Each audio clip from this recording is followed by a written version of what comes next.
Here are some of the best off-camera anecdotes from recent years at the Ryder Cup. As caddy Billy Foster went to relieve himself at the Belfry, he noticed only one of the two cubicles had toilet paper. Shortly after he'd sat down, Tiger Woods went into the empty cubicle and realised his mistake all too late. So Foster took some paper, reached under the cubicle with a rescue offering, and as Tiger went to take it, Foster uttered the words, "Europe, one up." Fast forward 10 years to the miraculous Medina. Rory McIlroy overslept and was in danger of missing his Sunday tee time. Thankfully, travel organiser Erica Stoll sorted him a police escort. And 3 years later, McIlroy proposed. Scottish legend Sam Torrance tells many a yarn about the great Ballesteros. Apparently, Seve would regularly give coaching clinics to his European teammates. When the same players asked for help a week later at the Italian Open, Seve would tell them to Having started with a Billy Foster story, let's finish with one from the 12th tee at Oakland Hills in 2004. It was Jimenez and Garcia against Westwood and Clark in a practice round, and as they finished, Foster decided to jump in the buggy and speed away with all their clubs, only to lose control entirely and see it careering towards the spectators. Thankfully, the Red Sea parted and the buggy smashed into a tree, with viewers and clubs still intact.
Good evening and welcome to the Final Word phone in here on talkSPORT with me, Majestic, and former West Ham and Newcastle manager Alan Pardew in the house. And we've had the West Ham, Newcastle, Alan Pardew derby today at the London Stadium. We've just seen a classy-looking Manchester City beat Bournemouth to go within 6 points of the tabletop as Arsenal. Haaland is now up to 13 Premier League goals this season, the hottest striker in the league. Can he fire Manchester City to yet another title?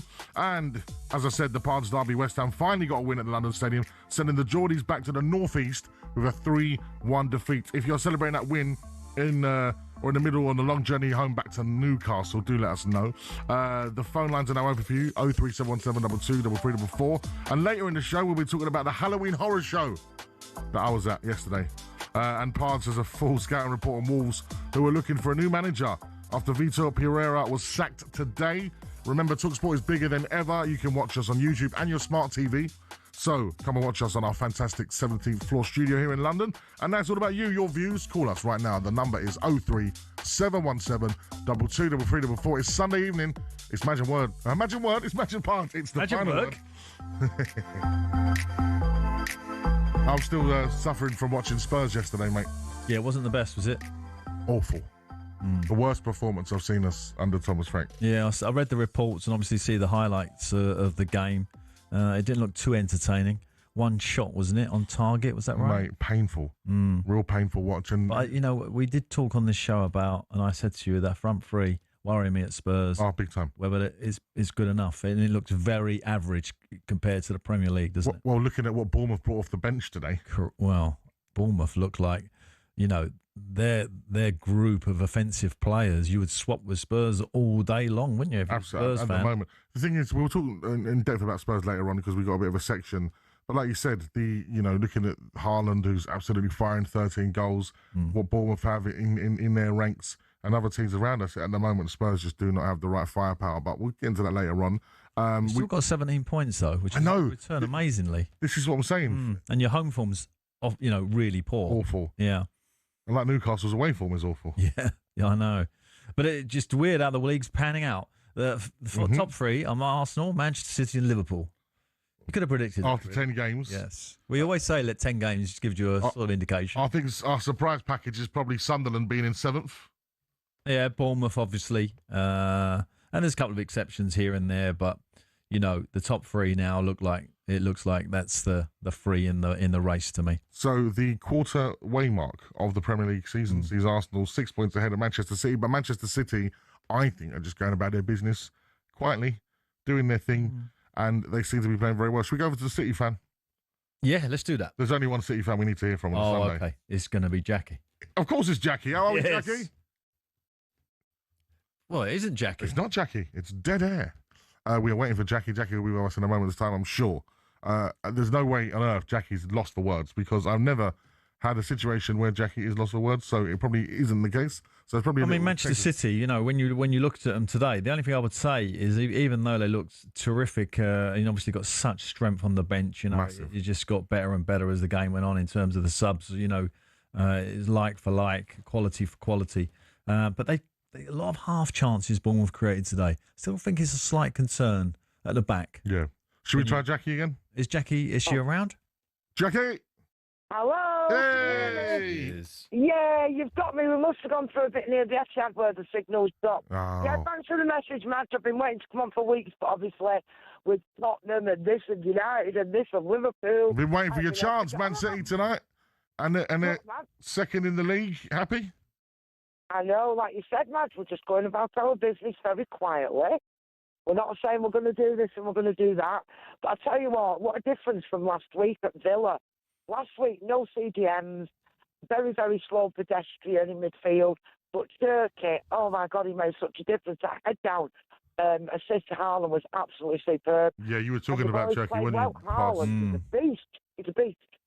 Yeah, Serki on one side and Duco on the other and Haaland through the middle. Looked exceptional today.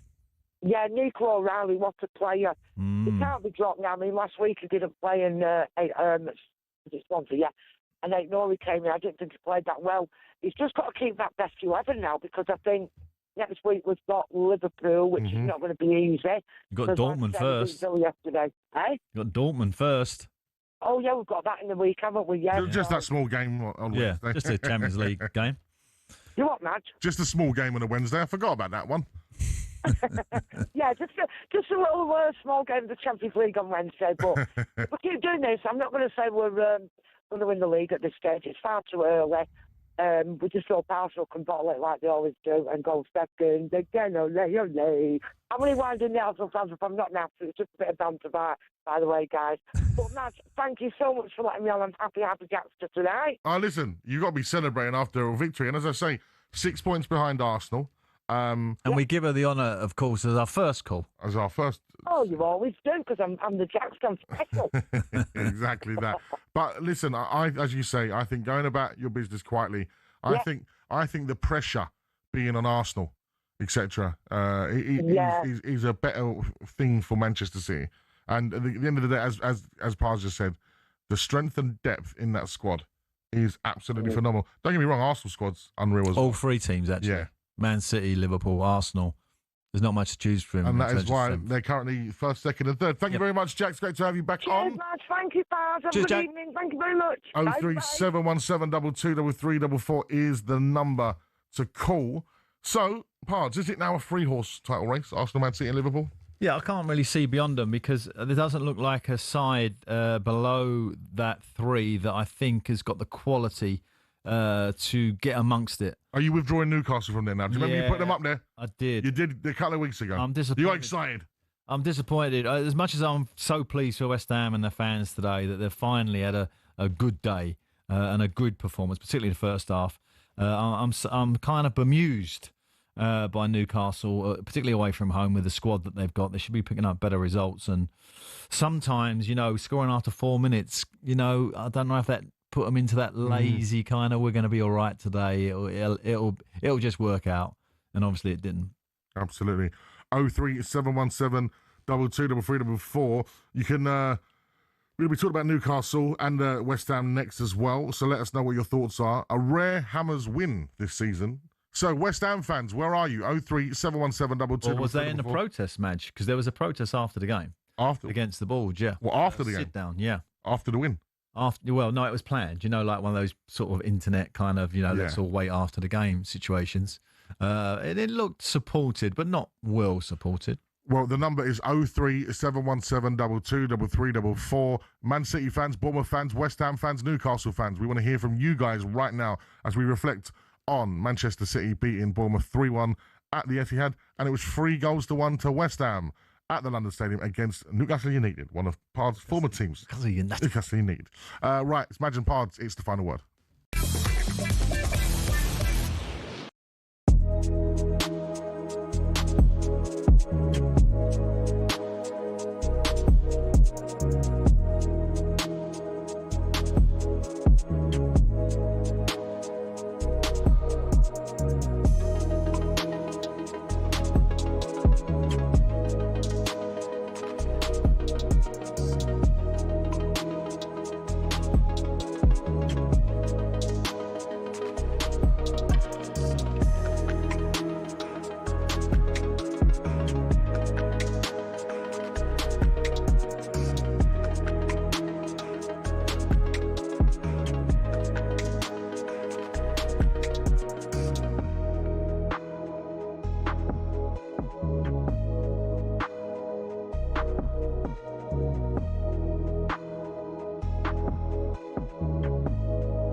Buy it, use it, break it, fix it, trash it, change it, melt, upgrade it, charge it, point it, zoom it, press it, snap it, work it, quick erase it, write it, cut it, paste it, save it, load it. Apparently this is for Haaland's goal celebration, Pubs. Play it, burn it, rip it, drag it, drop it, zip and zip it, robotic lock dance. it, fill Did he it, do curl robotic? it, Did he do find the it, robot? view Did he it, bust out the cut it, robot? jump and lock it, surf What'd you it, say? scroll What it, word did pose you it, use? click Bust it, out? pause Yeah, did he it, bust out the back it, robot? update Bust out? it, Yeah, name he it, bust out the read I don't it, know what robot. bust out print it, means, scan right? it, But send it, Bring fax, out. rename it didn't touch go it, down bring very it, well. pay it, Did it not? No, it had no watch it, rhythm, leave it, nothing. start from Keep it a now. crouchy. I'm the master of the dance. Oh, yeah. Match. We are reflecting. It wasn't nowhere near Peter Crouch. Crouchy's robot. It's just keep Robot. Crouchy the robot. This finished Manchester City 3, Bournemouth 1, and we are all talking about Mr. Haaland, who's now scored 13 goals in the Premier League after 10 games. Serious guy. A powerful man, isn't he? Once he gets that, I mean, you know, for a big guy, his turn of pace, like he picks up pace really quickly. It's unusual. You know, big strikers usually take like 2 or 3 strides, then they get quick. But he gets into his power real fast, and therefore he just gets away from centre backs, cuts across them 3 times today. He could have had a hat-trick. He was a little bit casual on the 3rd chance when he tried to dink it over the goalie. You know, Yeah, overconfident. a little bit, yeah. Let's go to Alan, who is a Man City fan. How are we out? Hi, Mr. Pardew. How are we? I'm okay, Alan. How are you? You're a top dude, great manager. I just wanted to say that. Very kind of okay. Alan. I'm a City fan from the day I was born. We are good. Don't get me wrong, we're not great at the moment, but we're doing okay. Everyone's talking about Arsenal. Get that. They're doing well, but there's a long way to go. People are saying, like all the lads on the radio are saying, oh, they've won it. It's never over till about March or April. Come on, Alan. No, Let's have it. Yeah, absolutely, You know definitely. that. You know that. I Come mean, on, mate. well, the goal difference. You've been round the houses more times than I have, and I'm a decorator by my trade. Alan the Sorry, decorator. Alan. I Been apologise. round the houses. Listen, Yes. you got your goal difference is 12. You got 19 points, 10 games. You'd be fairly Yeah. happy with that. 3 mate. defeats. That's the only sort of blip, Yeah. isn't it? Them's 3 Yeah. defeats you've had. And I think Arsenal are yet to have their little blip. Liverpool have had a blip. not yet. Man City we have all had. have blips. Yeah. Well, I mean, Arsenal like, will rebuttal that by saying that they were invincibles once. So, of course. Yeah. so they have got that come on. to leg to stand on. But no, I'm with you. Listen, it's a long season, and if anybody knows how to go the distance, it's Pep Guardiola when it comes to the pressure. Also, Arteta taught by the master. We know that. Yeah, that's true. And let's be honest, their squad is far better than ours, I think, personally, at the Wow, moment. okay. Yeah. That's what I think. They've got more. I think they've got a little bit more depth. Now, the thing is, can you imagine if Haaland gets injured? Problem. Yeah, that would be a slight worry to win Come the on. league from here. Yeah. Yeah. But But if he doesn't, today- you got every chance because that. If you say there's a difference between the 2 sides, it's him. You know, It's him, without doubt. yeah, I mean, the guy is like his dad, a monster, phenomenal footballer. He comes from his dad. Well, Love that. We've got that coming up. Well, yeah. Thank you very much to Alan there. That Yeah, brings. Alan's fed us right in there. He's done us a right favour, anyway. Why? Because he mentioned the Haaland father-son combination, but a certain Potts father-son combination bear fruition today to some goodness because Freddie Potts was man of the match and had a goal disallowed for West Ham. Forget about the goal disallowed. It was just his all-round performance, and it was very much a kind of young West. He looked like Mark Noble to me. I can't give him a higher praise than that. No, His dad must be so proud tonight.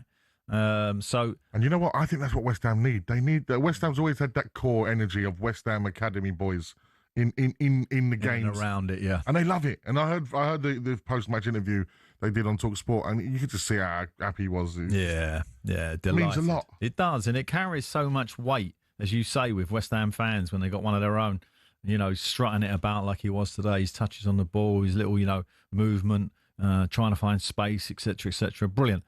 So yeah, and that kind of pedigree, always nice, and have that rubber stamped Lampard's, for example. Oh, his dad, and obviously. So we'd like to, if you are listening to us right now, which Yeah. you should be because it's Sunday evening, we want to see how many father-son football combinations we can find. Yeah. famous father-son football combinations. And it might be lower down the levels. Here's one for you.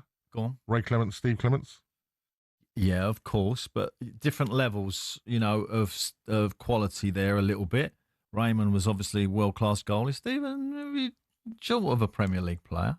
He played in the Prem. Yeah. Yeah, but that's my point. I'm still talking about. Yeah, it's a father-son combo. No, I've got no problem with that. I know Steve very well, and I know Ray, or I used to know Ray. Bless his heart, he's a great man.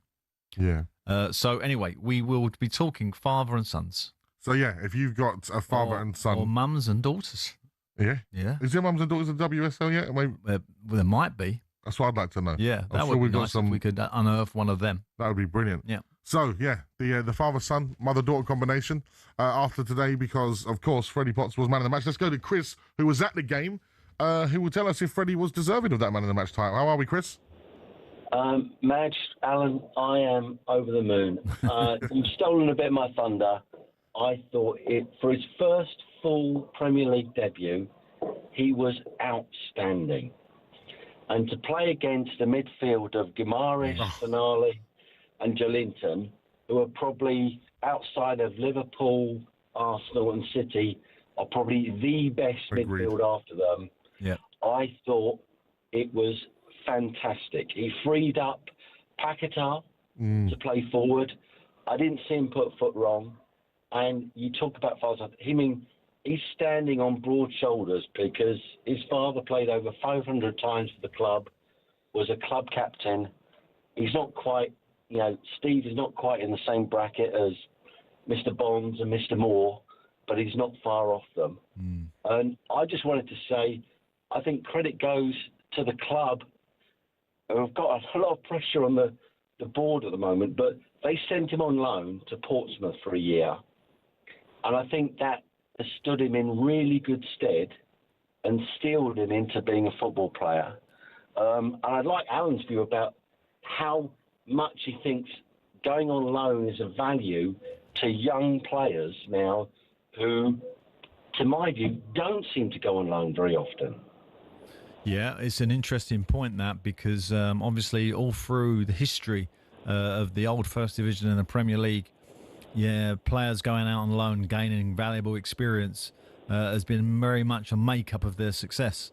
Harry Kane being an example at various clubs, Millwall where he struggled, Norwich where he didn't do so great, and then burst into life. There's so many examples that you could give. But Potts, for me, I'd just like to take the hat off to the manager, by the way, who put him in today in a game which he had to win, really, to kind of ease the burden of the unhappiness at the stadium.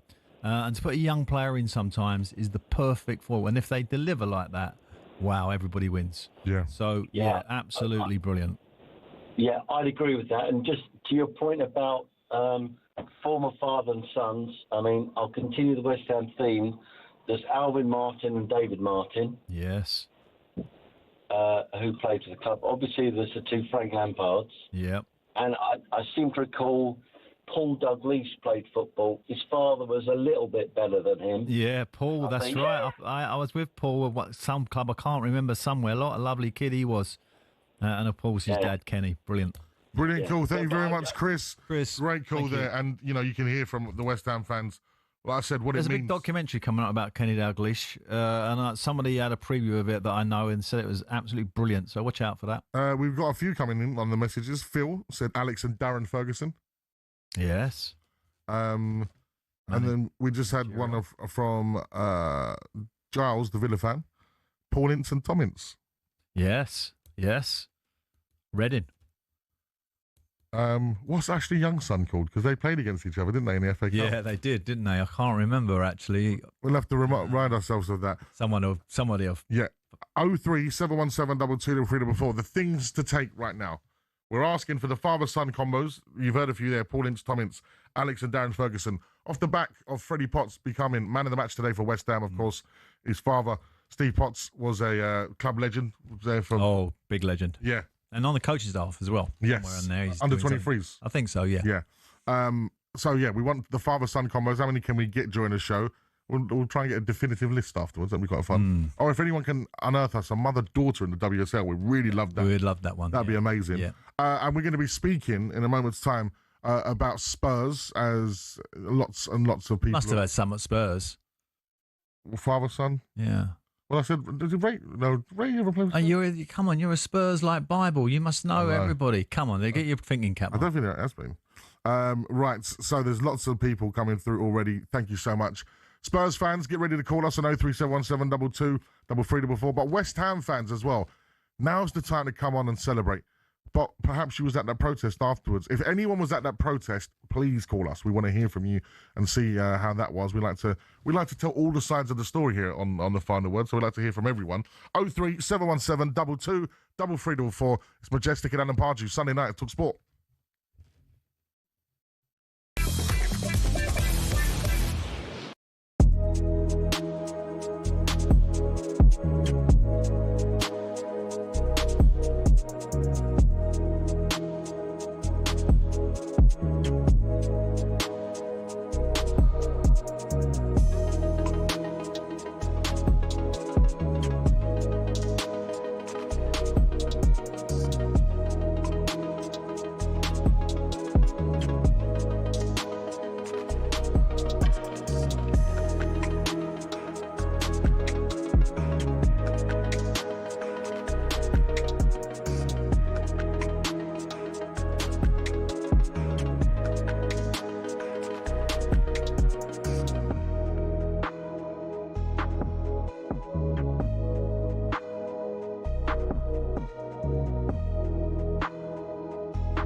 The Lions. Real-life fantasy rugby. Bitter rivalries set aside in a quest to create the world's best team in weeks. There's nothing like it, but who on earth had the idea and how did it all begin?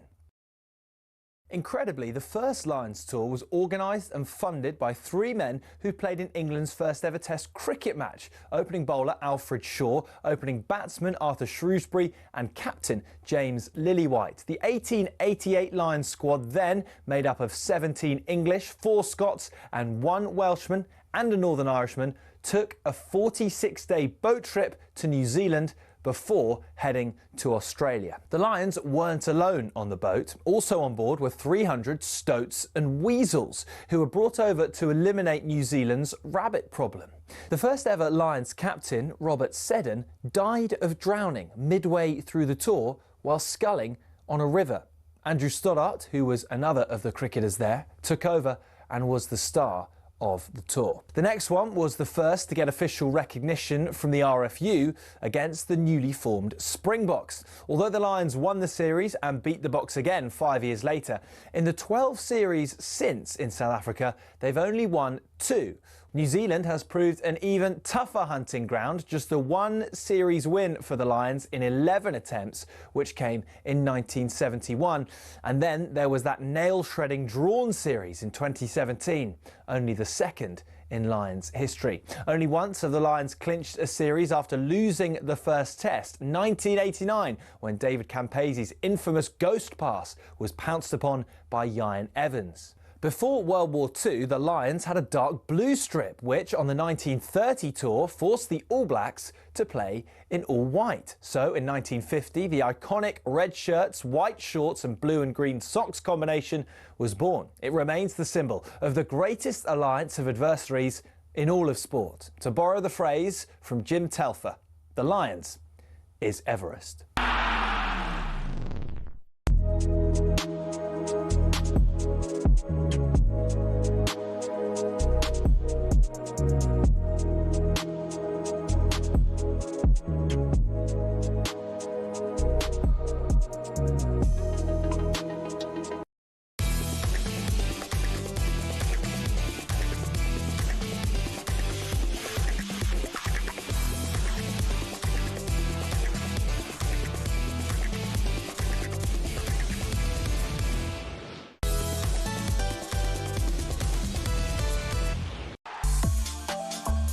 Good evening and welcome to the Final Word phone-in with me, Majestic, alongside the former Newcastle and West Ham gaffer Alan Pardew. And in the Pards derby today, the Hammers are happy for once after picking up their first home win this season against Newcastle whilst in the Northwest. It was another Haaland masterclass as Manchester City swept Bournemouth aside to go within 6 points of the almighty Arsenal. Yes, Gunners, the City juggernauts, they're starting to chase your tail a little bit. Whilst in the Northwest, it was I've already done it. So call us right now, 03717 22 3344 right now to air your views on those games as the phone lines are right open. And soon I will revisit another Spurs defeat against Chelsea. And Pards will be breaking down another defeat for Wolves, who are in the hunt for a new manager. Pards, fancy it? Put Pards forward. Tough gig, that. It would be a tough gig. Remember, talkSPORT is now bigger than ever. We are on your smart TVs. Just grab the app on Android TV and Google TV. We're even on Prime Video, so come and check us out in our brilliant new studio. And that's all about you, your opinions. The phone line number is 03717 22 3344. Call us on the Final Word phone-in on talkSPORT. Right, before we get back to your calls, as you just heard in the news, Will Still, the Southampton manager, has been sacked today. They are the 21st in the Championship and lost again at the weekend to Preston. Still got the Saints job in the summer, but has only won 2 league games. And the group technical director, Jonas Spors, said, Will is a great person who gave everything to try and improve performances and results. Ultimately, the process has taken longer than any of us would have liked. By making a change now, we believe we'll get the best chance of turning things around this season and climbing up the league table. I would like to thank Will, Ruben, Clement and Carl for their efforts and wish them well for the future. Pards, former club of yours, Southampton. Great club. Thoughts on this? Well, Will Still got a great reputation of what he did in France and looked like he was going to be, a real manager to watch. So it's been a real stumbling block, this job. It's just not worked out for whatever reason. Southampton is a big club. They're expected to be challenging, I would expect, for promotion, let alone playoffs. So, where they are now doesn't sit comfortable. There's been some rumblings I've heard from people I know down that way of some of the performances. And unfortunately, that's how the boards react these days. If you're not delivering, then there's not always time. You can't always buy that extra game to get you out of it. I actually thought the Wolves manager Pereira would have grabbed one more chance. He probably done enough last year to grab one more chance at Chelsea this Saturday night, but that's been taken away from him. So that's how it is. You have to accept that as a manager. When the results are not there, you're under pressure. If the board make the call you have to take it on the chin, and I'm afraid Will's going to have to take that on the chin. So there'll be more. Deeply disappointed. There'll be more on that across the network over the next 24 and 48 hours, and of course talksport.com for more information on that. Right, before we get back to your calls, let's hear from the real reason West Ham beat Newcastle. A passionate motivation speech by the former West Ham striker Carlton Cole on the sports bar a couple of weeks ago. The word resilience comes to mind. Yeah, resilience. Yeah, this is what we are as Hammers. We go through the rough. I need some dramatic music under him. This is the. We go through the rough. We go through the smooth. But what do? We stick together. In unison. 100%. We sing to one song. We love each other. We hug each other. We cry together. We smile together. We laugh together. So don't worry about tonight. Yeah, tonight we move on. And all we need, are people like you that's going to smile when the chips are down. That's how we get to the other side. That's how we get stronger. And we unite. And we love each other. And we move on. Come on, you Irons. We've got to go to the other side together. Go on, say it again, mate. Go, come on. That's what I like to hear. Oh, beautiful. Oh, brilliant. Coley there with his motivational speech. You like it, Pards? Well, obviously I managed Carlton. I don't ever remember him doing one of them in the dressing room or being brave enough to do it like that. He's obviously grown some, cojones, as he likes to call it. Yeah. Cojones. Since he's finished his time. I mean, I never see him on a coaching course or a managerial course to sort of, put his words in some kind of unison. But what I do love about it is his passion. Yeah. He obviously loves the Hammers, and he did well for me. He didn't always start. He was always in and out for me, and I think that irritated him a little bit. But he was always made me smile. Funny boy. Oh, he's top stuff. And you know what as well? Part of the whole loan system at West Ham. I don't think they played that in the dressing room today, by the way. They might have. I think they did. You think I think Coley went in there, suited and booted, and played the music and done the talk. That's why we love. We all stick together. Love each other. And of course, like I said before, Coley involved with the loan workings at West Ham, and we mentioned that Potts went out on loan. Does he? Is he his loans manager? Yeah. Where he goes out and looks after the boys who are out. That's good. I didn't know that. That's a great job. Yeah. Mark Bright does that at Crystal Palace. I think that's a great role for an ex-player because, there's obviously the connection to the club. They know the fabric of what's needed to play for West Ham or play for Crystal Palace or wherever, they're working for. And, to have that kind of conversation of how you're getting on, what's the manager like, how you're treated.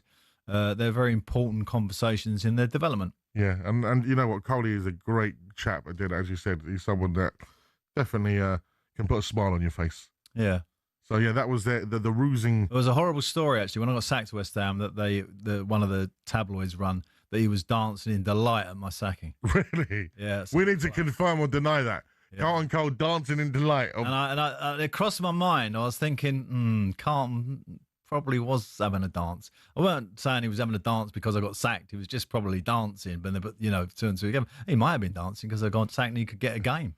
I can just hear it dancing in the moonlight. He's all singing. Pards was God. Yeah, I need to just clear that bit of cloud from me and Carlton Cole. Otherwise, there might be an issue. Oh, very, very funny indeed. Right, of course, West Ham beat Newcastle United 3-1 at the London Stadium, giving West Ham their first league win of the season at home.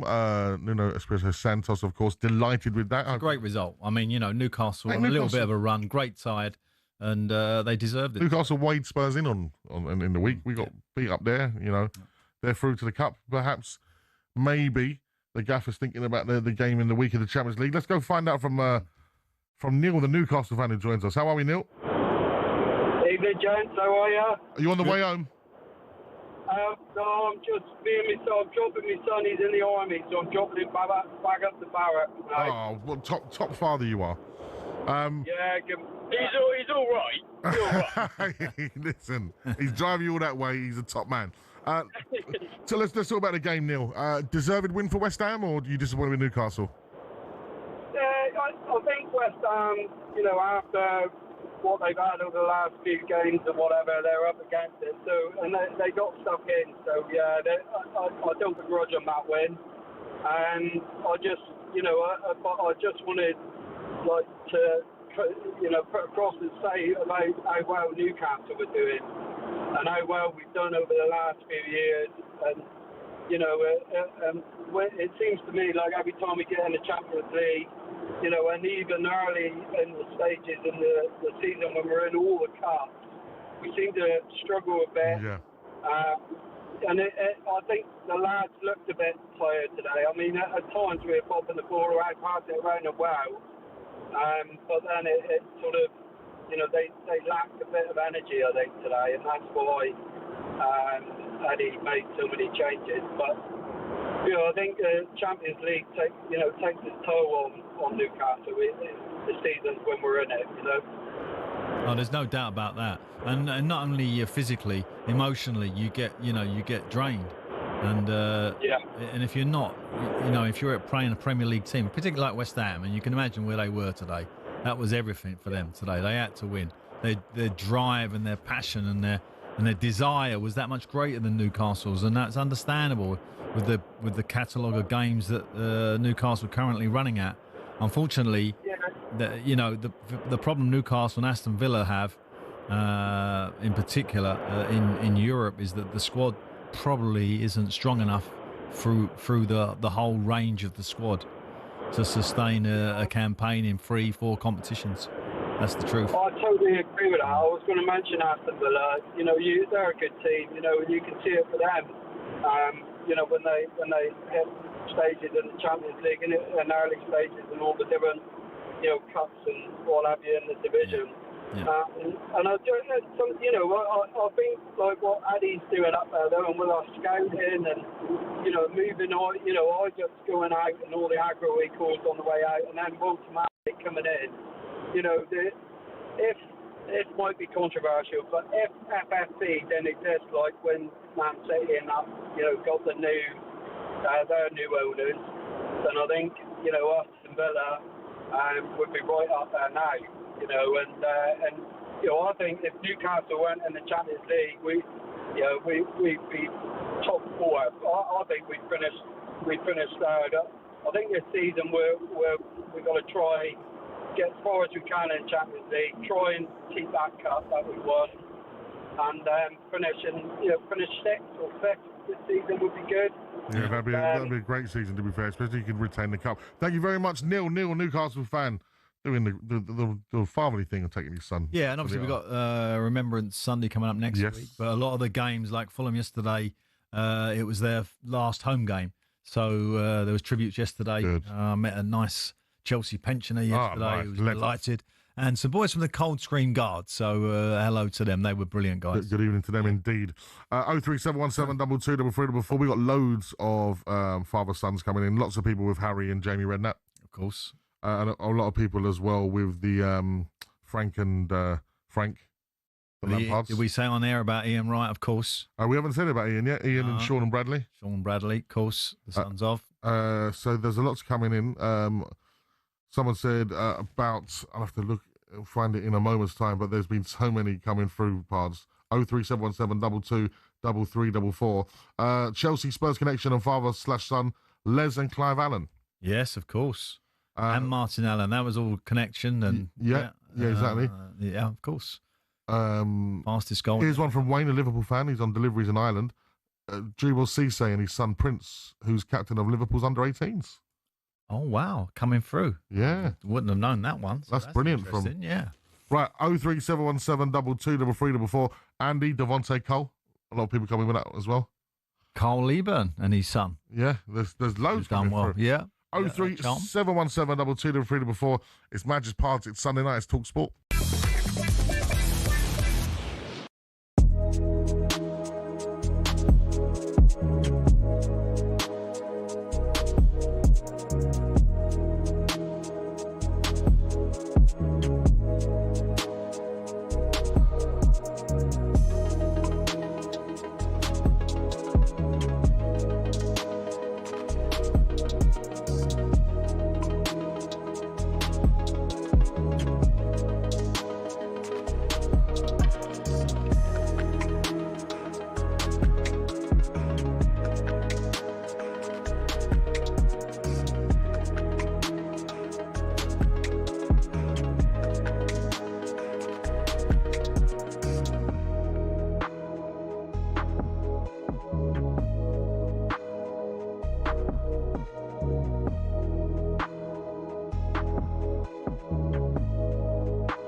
must-win, all-action Premier League football. Burnley 0, Arsenal 2, and it's Declan Rice with the header. And 8 points from safety, and shouts from the away fans if you're getting sacked in the morning. Full time at Craven Cottage. It's Fulham 3, Wolves 0. Far too easy. Brighton 3, Leeds 0. Diego Gomez with his second of the afternoon. Crystal Palace 2, Brentford 0. The hosts double their advantage. Nottingham Forest 2, Manchester United 2. All square again. What a goal. Amad Diallo. Caicedo down the middle. He squares it to Pedro. It's 1-0 to Chelsea. And Pedro wheels away in celebration. Given away, Mo Salah!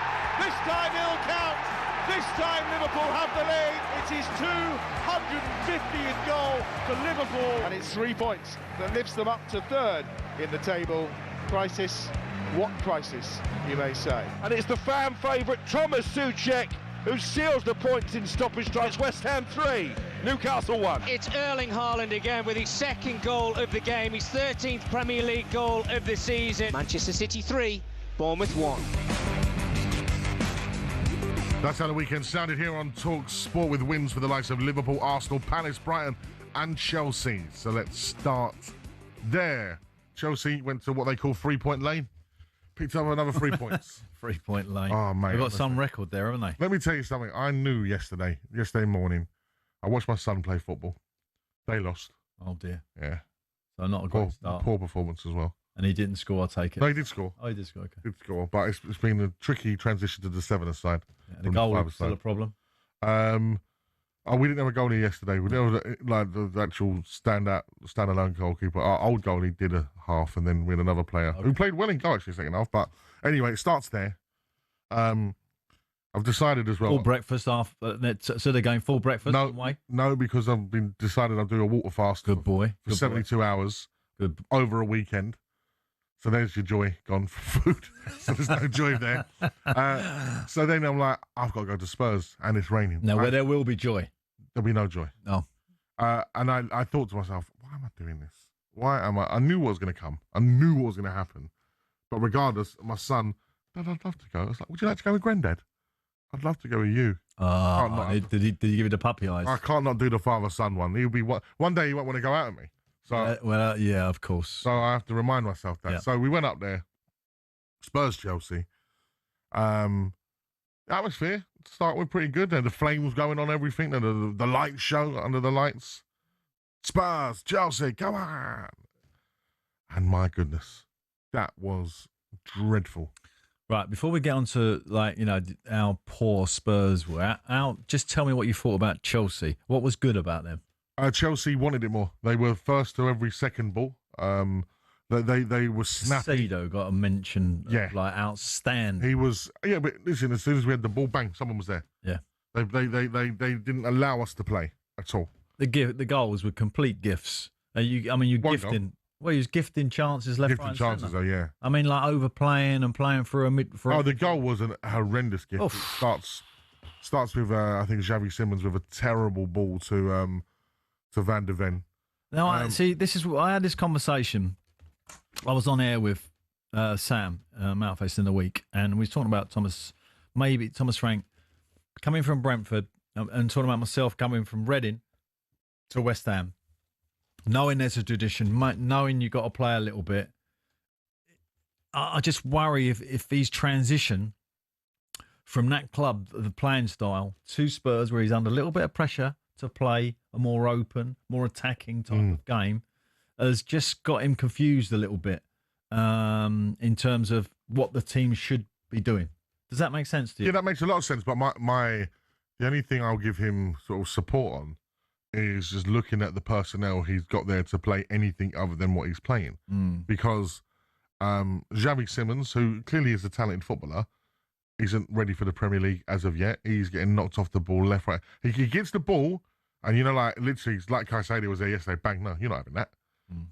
You look at Kudus, who's been in the Premier League for a couple of years, strong boy as well.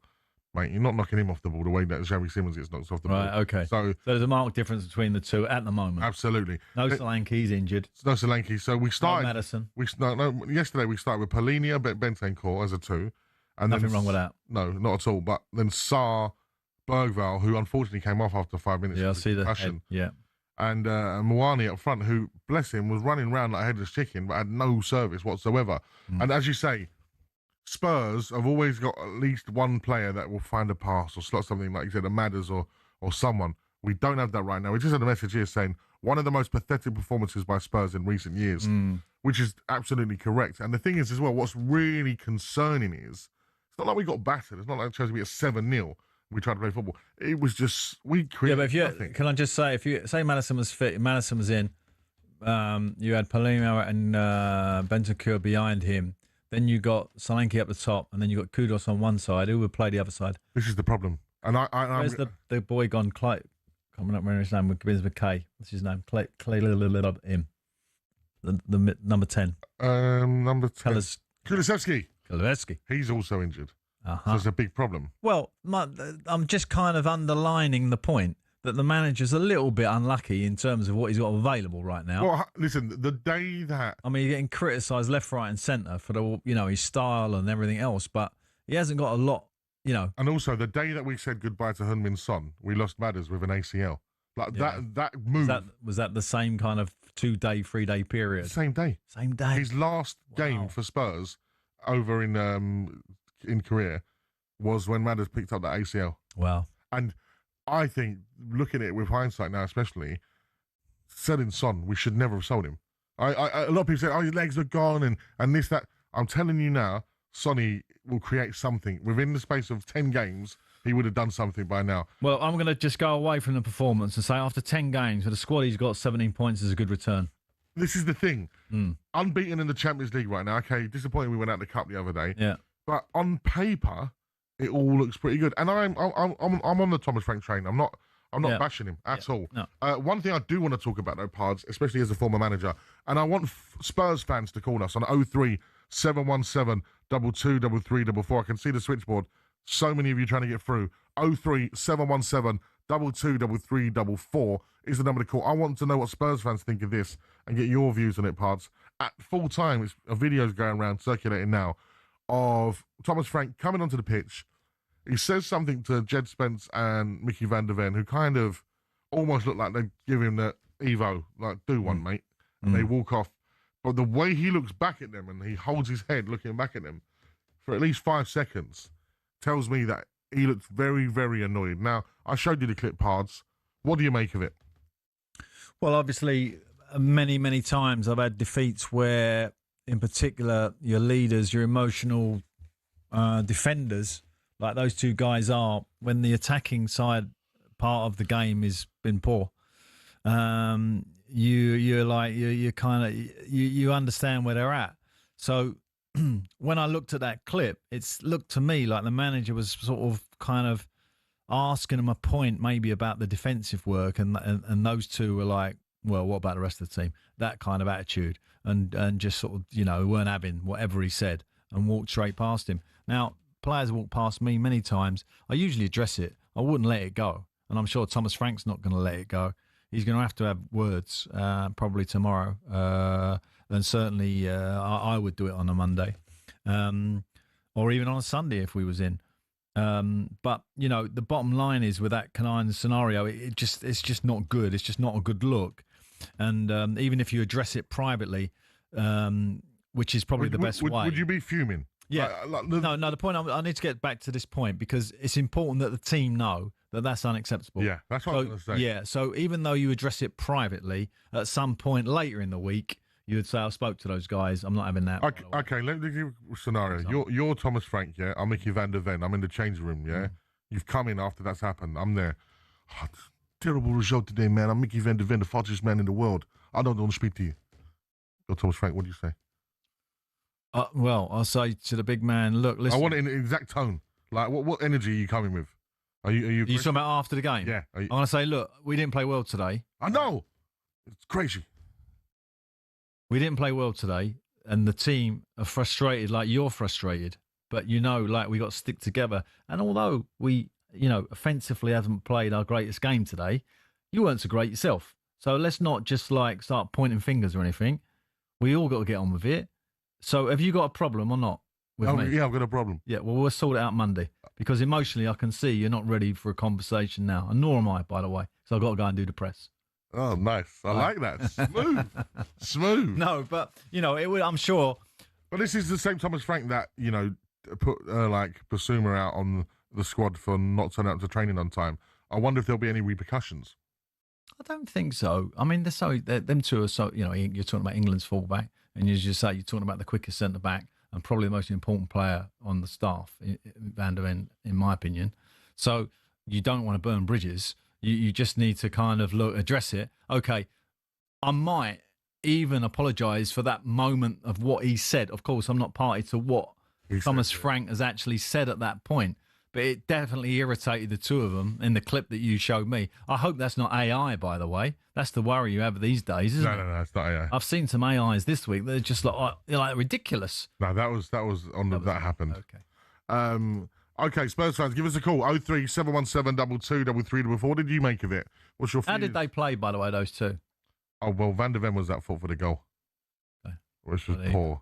He was given a terrible ball by Xavi Simons. And Jed Spencer was all messing around with the ball on that left-hand side, and we got punished. And, it might be, what the manager said.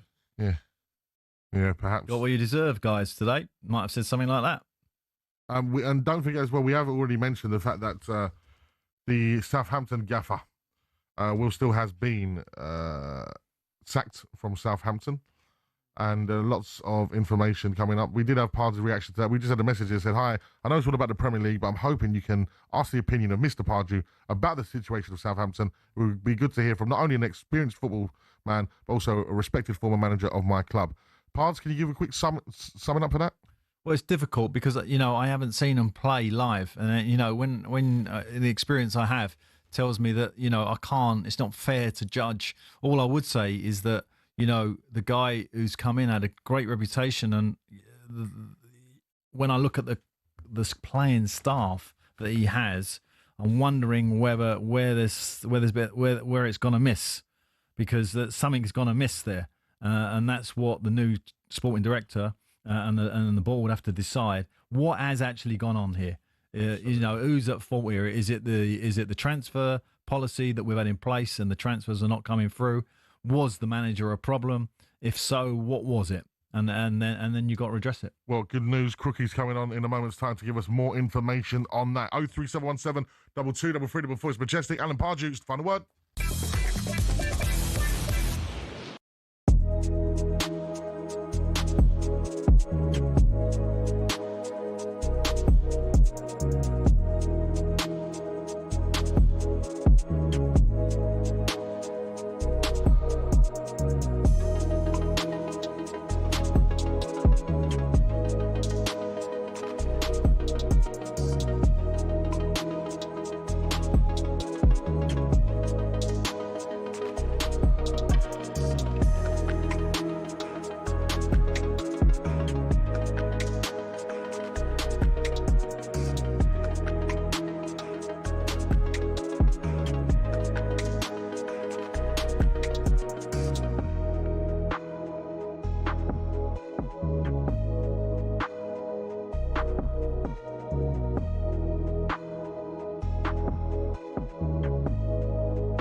some of the best off-camera anecdotes from recent years at the Ryder Cup. As caddy Billy Foster went to relieve himself at the Belfry, he noticed only one of the two cubicles had toilet paper. Shortly after he'd sat down, Tiger Woods went into the empty cubicle and realised his mistake all too late. So Foster took some paper, reached under the cubicle with a rescue offering, and as Tiger went to take it, Foster uttered the words, "Europe, one up." Fast forward 10 years to the miraculous Medina. Rory McIlroy overslept and was in danger of missing his Sunday tea time. Thankfully, travel organiser Erica Stoll sorted him a police escort. And 3 years later, McIlroy proposed. Scottish legend Sam Torrance tells many a yarn about the great Ballesteros. Apparently, Seve would regularly give coaching clinics to his European teammates. When the same players asked for help a week later at the Italian Open, Seve would tell them to Having started with a Billy Foster story, let's finish with one from the 12th tee at Oakland Hills in 2004. It was Jimenez and Garcia against Westwood and Clark in a practice round, and as they finished, Foster decided to jump in the buggy and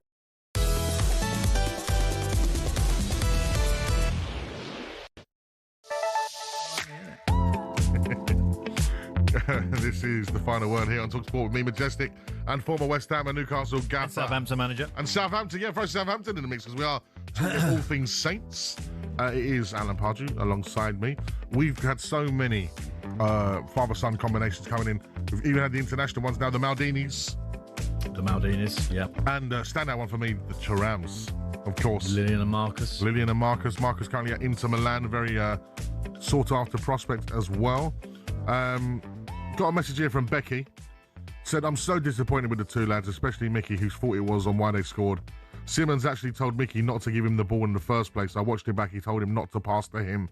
Mickey went on to make a couple of more mistakes. So for me, to be part of the captain group and made mistakes himself, I think he was out of order how he treated Frank in front of the fans and other teammates. That's from Becky. Well, I think Becky's spot on. Absolutely, Becky. Brilliant stuff. 03717 223344. Another good message here from PD in Devon. I like this. Evening, gents. Unfortunately, Daniel Levy's legacy won't be the stadium. It will be repeatedly failing to get proven Premier League players over the line. Eze and Gibbs White would have made a difference yesterday. I said this earlier today on the way in. I said, imagine that team with Eze and Morgan Gibbs White in, and they were both almost. Almost isn't. That's what I'm saying, but it almost isn't when you're operating the way that we were. We're now nowhere near good enough at the top of the pitch, apart from Kudus. Roll on January, and let's see if the owners are good to their word. It's from PD in Devon. Absolutely brilliant message there, PD. Well, there's a change of ownership now and a change of strategy, I would predict. So let's just see where that all's going to pan out. All I would say is... What can you get in January? Let's just go back, firstly, to the manager you got. I think you got a great manager there. And I think there's a little bit of pressure on him because I don't think the squad really is of the level it should be, right? And you agree on that? I agree. And the injuries are really, really hurting him at the top of the pitch. There's no doubt about that. Yeah, the Kulus and that's the end of it. He's done. Okay. Now, before we get to your calls, we broke some huge news earlier in the show that involves Southampton. And here, with all the details, is talkSPORT's chief football correspondent, Alex Crook. How are we, Crookie? Yeah, good evening, guys. Always a pleasure to join you. I've just pulled over, actually, on my way back from West Ham. Good win for them today, but as you say, not such good news for Southampton and their manager.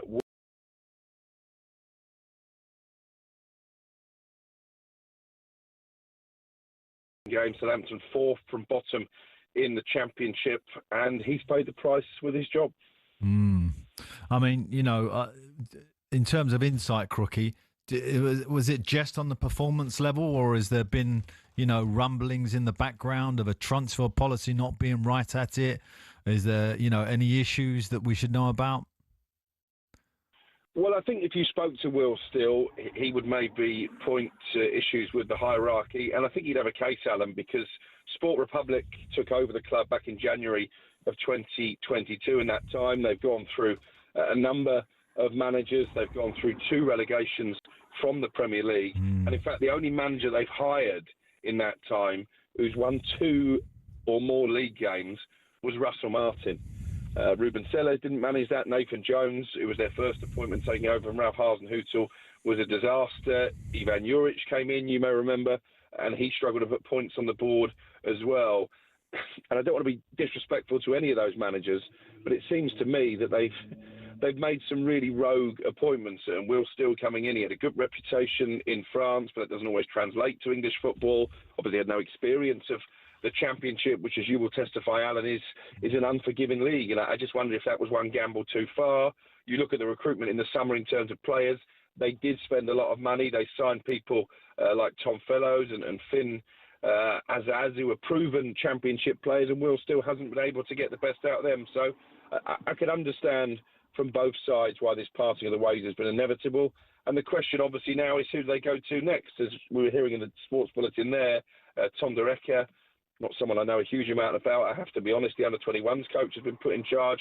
I'm slightly surprised that isn't Adam Lallana, one of your former players who is part of the coaching staff there and very much, I think, wants to be a manager and obviously knows the club. So that shocked me a bit. Not that Will Steele has gone, but it's not Adam Lallana who's been placed in temporary charge. And we're told that Tom Derecker may well even be a contender for the job on a permanent basis. I'm not convinced that's an appointment that would inspire the Southampton fans and maybe not even the players as well. The other names I've been hearing today, Mark Robins, who's doing a great job at Stoke City, and Frank Lampard. The big question is, would either of those managers be willing to swap their current clubs at the top end of the Championship? I think Lampard in particular has got a great chance of taking Coventry into the Premier League to join this Southampton project. And tell you that's an absolute no chance, either of those. Yeah, because the clubs absolutely. they're at, they're doing that well that it's just not going to be feasible. So that doesn't set up. What's interesting about the Adam one, because maybe maybe they offered it to Adam and he don't think it's right at this particular time. So we'll wait to hear on that. But as you say, to appoint from within makes a little bit of sense in the interim period. But you only got to look at Martin O'Neill in an interim period, what he's done at Celtic. Absolutely. They won again today at Rangers. Brilliant. Mm. Yeah, I agree with that. But I think ultimately there's a problem that goes deeper than the man in the dugout. And I've had this row with Southampton fans. I've got to say the atmosphere at St Mary's has turned pretty toxic. One of their players, Nathan Wood, has had to apologise publicly today for swearing at supporters. Yeah, he made his way off the pitch yesterday, so clearly that isn't a brilliant situation. No. But Sport Republic, in my opinion, have done so much damage. You look at where Southampton were when they came in. Ralph Hasenhuttl was the manager. Yeah. They were a stable Premier League team.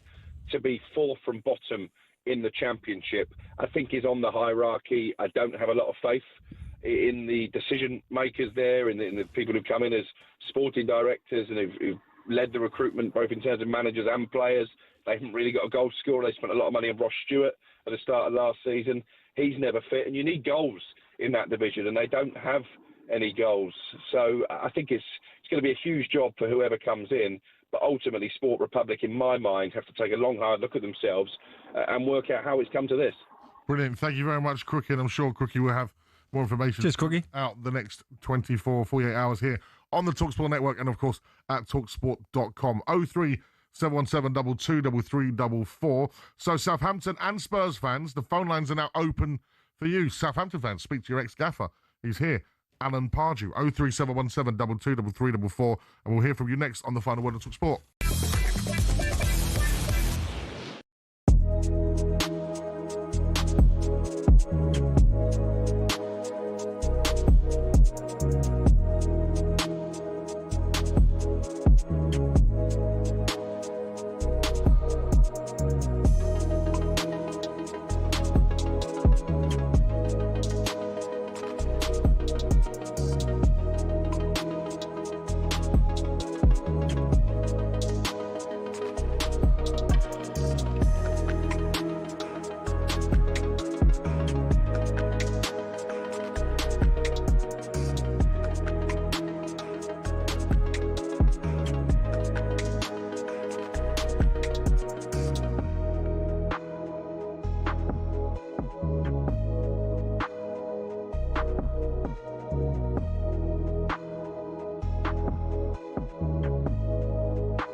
It's our biggest competition yet, and time is running out, as the band Muse once said. Under 1 week to go until the lines close for your chance to play for £100,000. I have to say it like Terry Tibbs because it's unbelievable. £100,000. Pounds. 100,000 GBP. Completely tax-free. Something tax-free in this world day and age. Well, it's that's always the beauty of these competitions, isn't there? The taxman doesn't come and grab 40% of it. I breathed earlier and I got taxed 25%. If you're the lucky winner getting the call this Thursday, you'll be heading to talkSPORT Towers on Thursday, the 30th of November, to play for that life-changing cash prize. Here's how to enter, and good luck. 18 plus UK excluding Northern Ireland. For a chance to win, text the word cash to 83338 and you're in the draw. Text costs £2 plus one standard network rate message. You must have the bill payer's permission, or you can enter for free by calling 0330 880 3338. All entries must be received by the 6th of November at 4 p.m. This is a TalkSPORT limited promotion run on TalkSPORT, Talk and Virgin Radio UK stations. Full terms and conditions at talksport.com. Is that AC/DC? Is that AC/DC here? It was Back in Black, AC/DC underneath that. Who are you meant to be there? Ali McCoist. Oh, that's Halley, is it? Is that AC/DC? It's all he says. It's just that clip of him, isn't it? Oh. When he goes crazy because AC/DC comes. Oh, in the stadium. Yeah, he's got great taste in music, Ali. 03717. Well, I wouldn't call that great taste in music. He just happens to like AC/DC. No, but he does like other good stuff. Okay. I know for a fact he does. All right. With a rocker. Well, I'm not going to go against you on your music, you know. Now, before we go to calls, let's go back to the late game in the Premier League after a 3-1 home victory over Bournemouth. Manchester City boss Pep Guardiola. Oh, he's Pep. Yeah, was asked how happy he is with the win. Yeah, a lot. So, no manager, no team, no players. Don't know how good Bournemouth they are. So, they have lost just one game before here, and today is the second game they lost, and they played -1, -95 with that rhythm. It's an outstanding team, and I know how difficult, but we manage well, and yeah, the quality of the players in the middle made the difference. Didn't have much to say today, did he? Yeah, quite difficult to understand that, actually, I thought. He's just saying Bournemouth are really good. They've only lost one game beforehand. Is this the interpretation? Yeah. Bournemouth are really good. They've only lost one beforehand. I'm really happy with all the players. They played well. And we played well. Yeah, good. Well done. Well summed up. It was a good one. Right, the phone lines. The Spurs fans are here. Would you like a Terry or a Jamie first? Well, a Jamie Redknapp. Jamie. Go with Jamie. How are we, Jamie? Is it bad, fellas? How are you? Yeah, I'm still recovering from how boring that game was yesterday. It was terrible. Shocking, wasn't it? Yeah. Absolutely shocking. Was you there, Jay? I just want to talk about how disgraceful I thought Van der Ven and Spence were yesterday. Okay. Like, to undermine Frank like that, it was absolutely disgusting, I thought. I did. Watching it back, it looks really severe. Pards, do you agree with Jamie? Is the words disgraceful? Or can players be emotional about losing to Chelsea in the way that we did? Well, let's just put it into context. It's not something I would go and fine a player over or anything like that. If they swore at a fan like the Southampton player did, that's a big fine for me, right? Because that's unacceptable.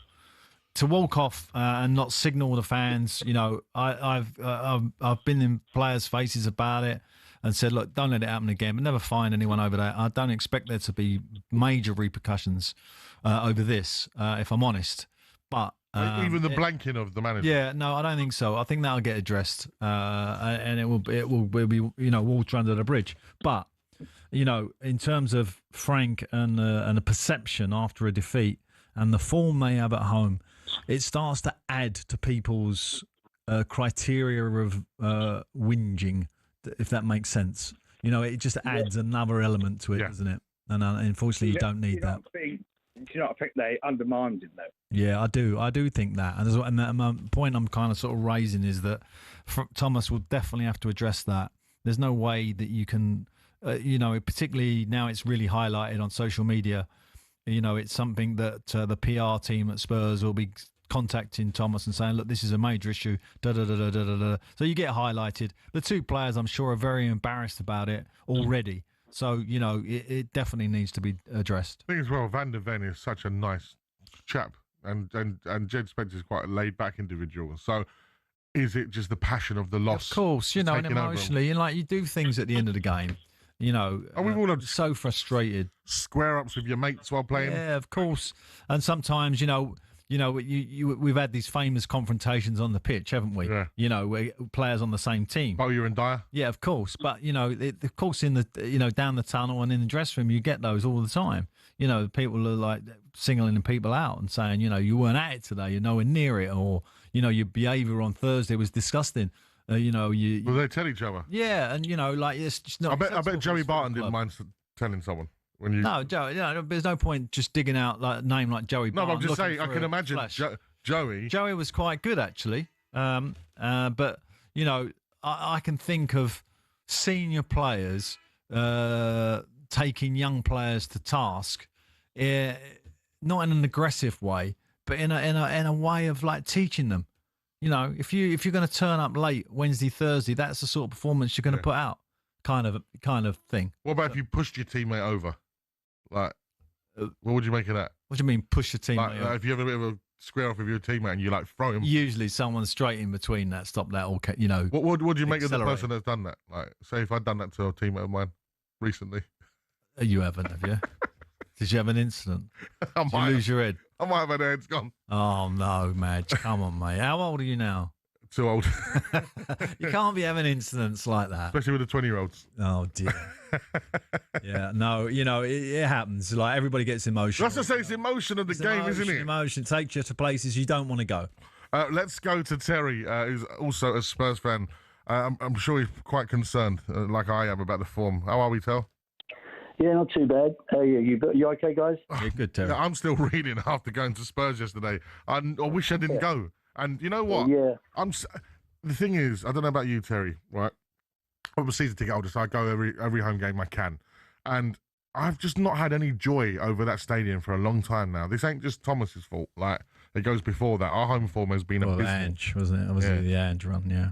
What do you make of it, Well, where do you start? I mean, the thing is, you know, you can be over-judgmental, you know, in the situation with the manager already. But what concerns me is that, you know, when we talk about this guy coming and having the structure and the way he wants to play and one thing, you know, I think it's really difficult. I mean, we've got two forwards that, you know, you can't bounce anything off. You go straight into them and come straight back. How do you expect to have any sort of structure or progression up the field when, you know, when you can't... We're meant to have we're meant to have passing players. By the way, I know you really well, Pards. We was at Barnet together, so... Oh, was we? Yeah. So, and by the way, you didn't get earlier the Ray Clements, Stephen Clements, which I thought was funny, and that was what made me ring. But yeah. So anyway, all that aside, what about the Spurs? I just feel that, you know, we don't seem to, because we're lacking these players, quality players that we've got up front, the creative players. I don't think we know what we're trying to do. As I said, are we going long to come short, or I'm not sure what's happening. Well, Terry, that's exactly what I said right at the top of the show about. I'm not sure what Thomas Frank is trying, what he's trying to implement at the moment. I'm not sure if he's caught between as you say, do we go long to strikers who are probably not that great at holding up, or are we going to have to play through the lines to get some sort of service into them? Well, maybe he's just slightly mixed. It's a mixed message. Here's a little stat for you both. I've just been sent on a Spurs group I'm in, right? And it has a league table of through balls. Arsenal at the top of the league with 38 through balls. Manchester United second. What does through balls mean? Where do people come up with that stat? What does that mean? It must be a ball in behind. A ball in behind. Right. Yeah? Okay. Tottenham are bottom of the league with 4. Okay. But the thing is, though, Madge, I mean, what I don't understand, as I said, he's a young player, and I don't want to be too critical, but you take Johnson, for instance. We've paid, recruitment is one of my biggest things at Tottenham, and I'm talking about over a long spell. Yep. If you take the comparison, Neto, I believe, don't quote me, but I believe was something around 40 million. We've got a 40 million pound boy on the wing that won't even go past anyone. Yeah. The lad doesn't. You want to see a winger, straighten a fullback up and get beyond him and cross it. Whenever we get in those areas, we just come back to the fullback and we hit that other ball in that's easy for defenders to deal with. I just don't think that we've got. I agree with Alan. I just don't think. I think he's caught between a rock and a hard place. I don't think he. I think he feels that the Tottenham way is to pass and overpass people and score goals. From great creative stuff. We haven't got those players at the moment, so we're playing long.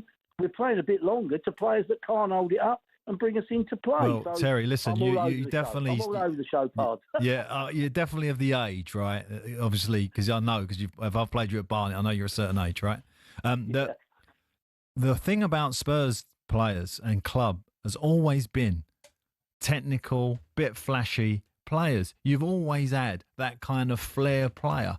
And when you look at Tottenham at the moment, wow, that is devoid of that, isn't it? That is probably the last thing that you got. Yeah. Well, did you see that? I don't know if you saw that thing on X yesterday, Pards, but it listed like your Gascoignes and all those great players that we've had down here. Okay, we've never been, over the period we've not been so successful, but what we have had, we've always had great big stars and people that anyone would pay to go and Son watch. being the With last, all due probably. respect, you look through that side now. I took my grandson to Arsenal last week, and they were pretty average against Palace.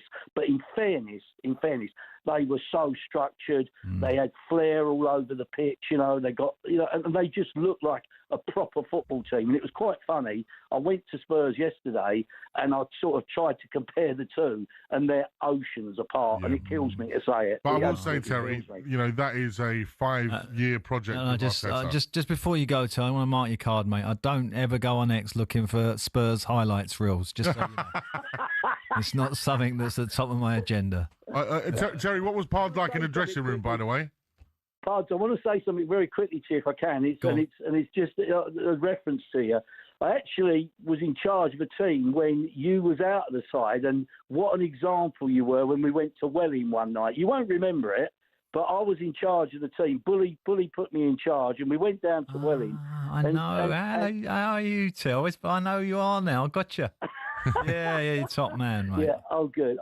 But I wanted to just say what a great example you were, and I'll never forgot that, and I often tell people about that story, So it was a great experience for me. Thank you very much. It was lovely to speak to you again. Cheers, Terry. Brilliant, cool. Thank you very much, Terry, a former teammate of yours. Yeah, no, he was assistant to Terry Bullivant. Terry Bullivant, obviously being manager at Reading in the period just before I become manager at Reading, and I wouldn't have had the managerial career I had if Terry Bullivant hadn't took me to Reading. So I'm always thankful to him and to Terry as well, and everyone at Barnet. There was a good club. I bet you'd never blank them when you come off a pitch. Well, there was lots of times, of course, when you get into the end of my career, which I was at Barnet, then that horrible reality sets in that you're not good enough for the team. And then you got to show, that you got some professionalism about you and get on with it. And 95% of pros are very good at that. Some, Sol Campbell, not very good at it. 03717 223344. Keep those calls coming in. It's Majestic and Alan Pardew here on The Final Word.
When Sir Jim Ratcliffe took control of footballing operations at United, the Manchester-born billionaire was somewhat welcomed in as a homegrown hero, ready to save the club from the dark days of the Glazers. But in just 12 months, he became a punch bag for many fans. So what happened? Let's take a look and you can decide for yourself. The important context here is that over the last 3 years, the club has lost over 300 million quid. And from day dot, Ratcliffe committed to fixing this, which of course is the right thing for the club. But what seemed to get fans' backs up is the way Sir Jim Ratcliffe, accompanied by Sir Dave Brailsford, went about it. For example, talkSPORT understands their lunch options at the Carrington canteen have been reduced to just soup and sandwiches, which the higher-ups at the club say will save them £1 million a year. Now that might make sense for many who don't get free meals at work themselves, but it gets a little bit more picky than that. It was reported that after staff brought some stationery, they were ordered to send sellotape back because it wasn't considered essential. The reward for being Steward of the Week used to be 50 quid, but that was scrapped and replaced by a paper certificate. And such is the grip Ratcliffe has on spending, he reportedly scrapped company credit cards, meaning some staff racking up hundreds of pounds worth of expenses and spending weeks out of pocket waiting to be reimbursed. But it's not just the stingy decisions around the amount of tea bags in the cafeteria. In 2024 alone, Ratcliffe oversaw 250 redundancies and more were announced at the beginning of 2025. Now, while there are people who acknowledge that United staff numbers are overinflated, it's the optics which aren't great. Because while all this has been going on, Casemiro's getting paid 350 grand a week, and the club forked out 14 million quid getting rid of Eric Ten Hag and Dan Ashworth. But United fans' rage doesn't just stop here at the cuts. Ratcliffe's unpopular decision to introduce a flat ticket price of 66 quid for every fan, even children, certainly did not go down well. For fans, it feels like the very foundation of the club's support is being attacked for the sake of making marginal financial gains. But Ratcliffe has backed it, saying if you shy away from difficult decisions, then nothing is going to change. And time will tell whether these measures will improve operations at the club and help drag standards up on the pitch. But one thing's for sure, his first year wasn't exactly a charm offensive, and there's still a long way to go for United to be back to where many say they belong.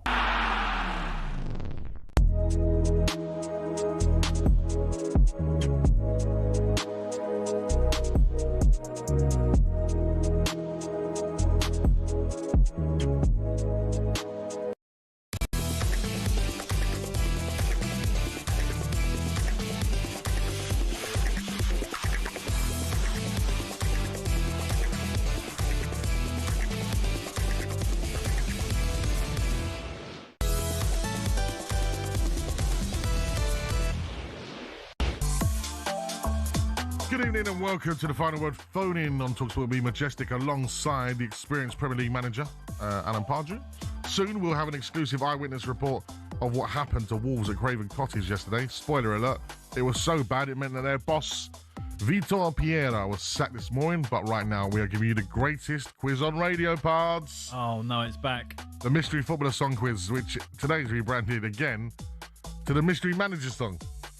Oh, okay. Rebranded. Yeah, we'd like to do a rebrand. These three songs in total. We're going to plan together at the same time again. I think we are. Okay. You're going to lead us to who the manager is. Remember, it can be the clubs he's managed, a nickname, or even a famous spat. Like a famous argument. Okay. Big hint there. So, no DJ Kitch tonight. So we said, my selector, a DJ Ryan, job the rhythm. It's a beautiful day.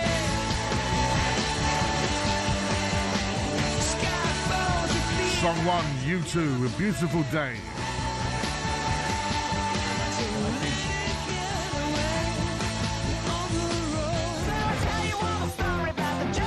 Song 2 is Wolf Mother, Joker and the Thief. And song 3, legendary classical piece of music coming up. Nessun Dorma. That's a mix. Nessun Dorma by Pavarotti, the final and third song. That went 1990, is it? Yes, 1990. I didn't understand that second song. I've never heard of it before. Wolf Mother, Joker and the Thief. You ever heard of that song? I have heard the song, yeah. But what its relevance is, I don't know. U2 Beautiful Day, Wolf Mother, Joker and the Thief. I thought that quiz was all about the chance to play some great tracks as well, you know? Not like tracks that no one's heard of.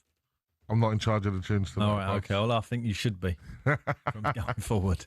If you think you know the answer, text us 81089 or send us a WhatsApp message to 03717222344. We've got a WhatsApp here from a man called Alan, and he says this quiz is rubbish. Is that me? Right. Anyway, Pards is trying to talk about Wolves at Craven Cottage yesterday, because a lot of people don't realise this. You're actually a Fulham fan. Yeah, I was the guest of Chief Executive there, and went over to the Cottage, which is one of the great venues to watch football from that you can possibly imagine in the world, I might add. Is that new stand? Did you go to the stand? It's full up, all done. Yeah. I think they got the new social club, which is meant to be running, as adjacent to the stand as a sort of business. So it's like a business model of a stand rather than just a football stand. Is that like a Soho House type thing? Yeah, that sort of thing. Yeah. What's it called? I thought I might get an honorary membership, but I didn't. You should. Yeah, of course. Anyway, well, let's get away from that. Let's go to the team, because I actually went yesterday to watch Joshua King, this young boy that they got, who I've heard lots about. He plays the number 10 for Fulham. He'd done quite well yesterday. Showed a real composure about him. He hasn't really kind of pulled massive trees up yet, but you can see he's definitely got something about him. Best player was probably Harry Wilson, who always does a good turnout for Fulham. Sessegnon was good. The two centre-backs were good. Fulham looked sound. Wolves, on the other hand, wow. They looked all out of sorts. Back five, two wing-backs. Wing-backs were poor. Three centre-backs. One of the problems with three centre-backs, Madge, is which one's going to go in short. Yeah. Right? Because if one doesn't go in short, you're outnumbered in midfield. Yes. Right? So you've got to make that decision, and they have to adjust. They couldn't get that right, and that was one of their big issues. But, what struck me about the manager, he walked out, he didn't acknowledge the fans. I watched him. I thought to myself, because they're right to his left, well, that would be an obvious gimme, right, for the manager to give them a little clap. He didn't do that. He went straight to the bench. I didn't like that. And then the team performed not to the level. But there's a thing about a losing environment. They're on this 10-game about win. And you know what happens? And this is probably true of every club and business as well. Your natural leaders, right, the ones who usually are leading, go quiet. They go quiet because they're disillusioned a little bit. But that gives a void, right, for people who don't usually lead, who are probably got a different agenda. It graduates to questionable actions and motivations, and they kind of have a voice. And that's what it looks like at Wolves. And that what needs to happen there is they need to get their senior players back leading again, the group, because it looks to me like there's a lot of kind of unhappiness around the camp. I didn't see any love out there. When you see, and you're talking about Tottenham, yes, there's nothing better, is there, to see, love between players, like a real camaraderie that we're going to get the job done. And that I didn't sense that. But that performance was a worry to me in terms of the manager. And of course, I actually thought he'd go to Chelsea. And being with my LMA hat, I was hoping he was going to get a win and get himself out of it. But he hasn't been given that opportunity. Someone else will have to take the team there. Yeah, and the fans were obviously singing "You're going to get sacked in the morning." Well, started by the Fulham fans, but finished by the Wolves fans. You have to take stock and go, look, this place is the Premier League right now. 10 games have passed us. We got 28 games to keep us up. And how many you got to win? Standard division? 10.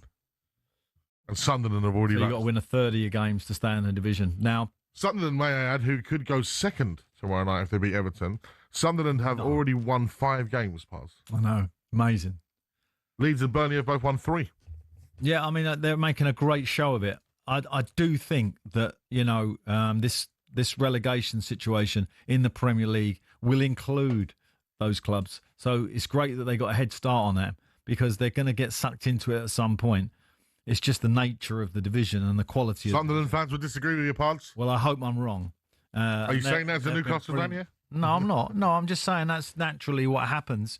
And you know, you might only get sucked on the periphery of it, but it's enough. That pressure kicks in. Do you know what I mean? I mean, Wolves are in a terrible position now with a squad that looks slightly worrying. I mean, the senior players, Larson, Gomez, Johnson, Bueno, you know, they've got players there that can kind of get it together, but they need to be given the hand. If you're like a sporting director at Wolves right now, who's your top 3 candidates? Well, it's interesting that Gary O'Neill's getting a lot of, you know, kind of traction tonight because I didn't think they would take Gary back after sacking him. I mean, obviously it's the same board, so that seems a strange one.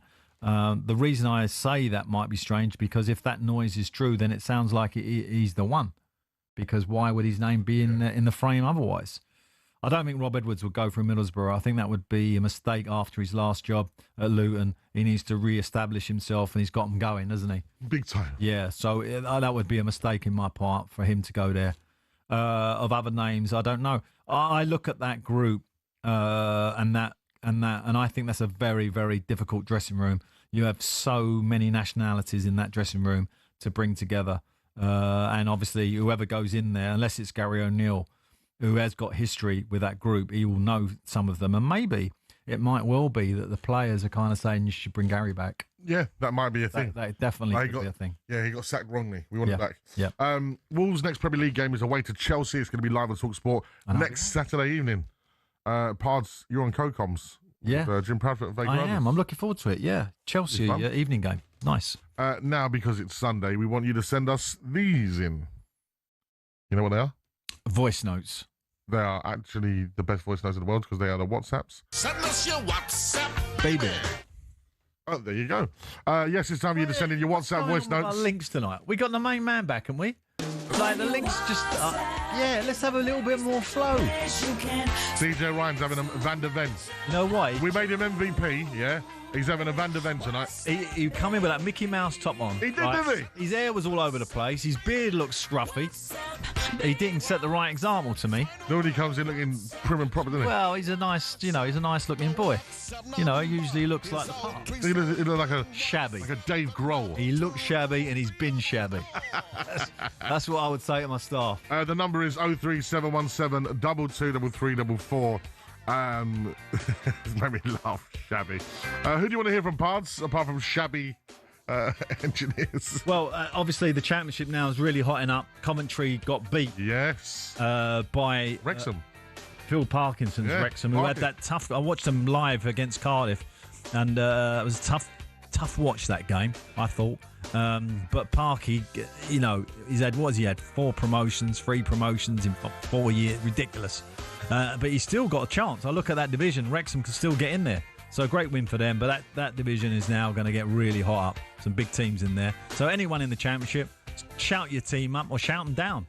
With Southampton fans. And in the Premier League, you know, look at Palace. Again, another win. Can they keep this European run going and keep this Premier League form? They've been amazing. 03717 223344. It's Madge, it's Pards, it's Shabby Ryan, it's talkSPORT. Send us your WhatsApp, baby.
a beautiful day.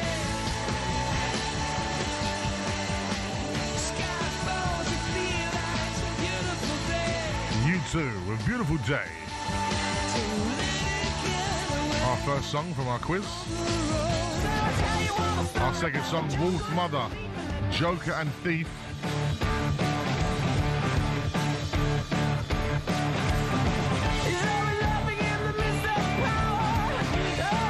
I don't know what that connection is. I need some kind of clue on that second song. We need a clue on this one, Rossi.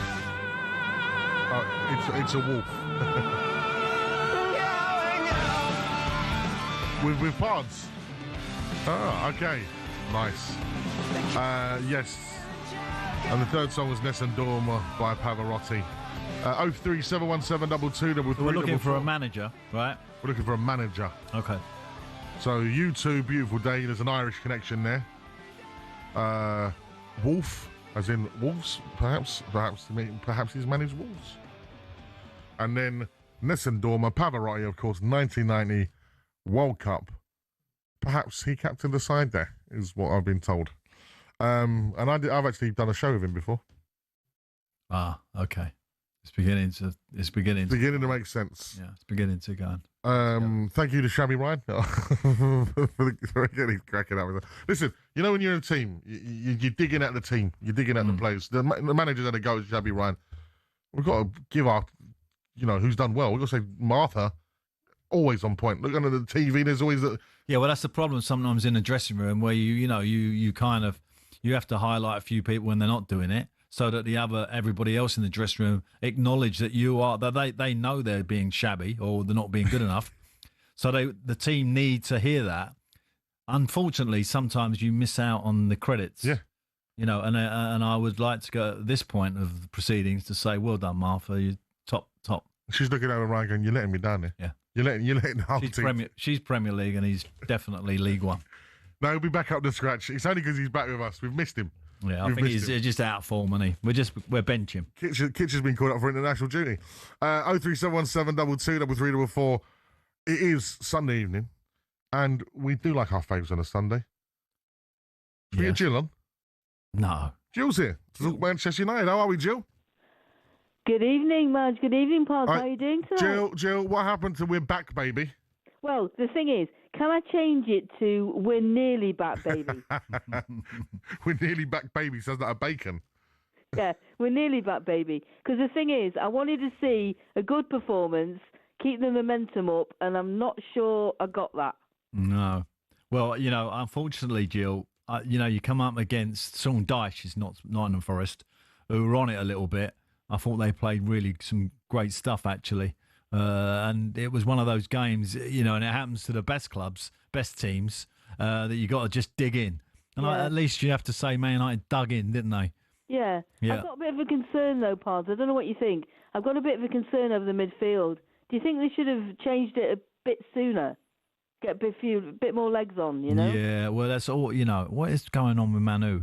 What is that? That's always a bit of a mystery to me. But, in Ahmad, I think he got highlighted on Match of the Day about his inefficiency as a wing-back defensively. Yeah. But, that you have to kind of say, well, the pendulum swings the other way, and what he gives you in an attacking force definitely warrants a place in the team. He had 2 or 3 great hits yesterday, and one of them obviously found the back of the net. Absolutely. That goal for the equaliser part brilliant was goal. Outstanding, Yeah, technically that was right up there. No, in terms of Manchester United, what a massive improvement. Let's just stick on the positive with them. A massive improvement, and hopefully they can win next week. I think so. I like Cunha. I think Cunha's great. Yeah, I do. And Guerrero, I think he's great. What's your thoughts on Sesko? Do you think it's about service? Well, the jury's very much out on him. I've not really seen enough from him yet to kind of go, to stick my hat on him and say, wow, this guy's going to be great. It just seems like one of those normal kind of striker betting in periods, isn't it? Where he's in, he's out, he's not really getting, game time, enough of it. And the problem with Manchester United, of course, is when you've got a squad which is built for European campaigns, you've got no Europe. Exactly. So he hasn't got that quantity of games that perhaps he would like. So, you know, it's a nice problem for him because he gets to work on the team, you know, from Monday to Friday, so to speak. So for Amorim, I think this is probably what he needed this year, just to sort of work on the team, get his ideas across, sort that energy out in midfield, as you're saying, Jill, and get the striker up and running, and maybe we'll have a Manchester United that we can all be proud of as a country, because, you know, let's be honest, they're still the biggest club in the world in terms of supportive. Not one football fan in the world other than Man United fans want to be proud of Man United. Yeah, no, I do. I'm not a Man United fan. Mate, you are on your own. No, everybody wants to know. That is ludicrous. I never talk back to the gaffer.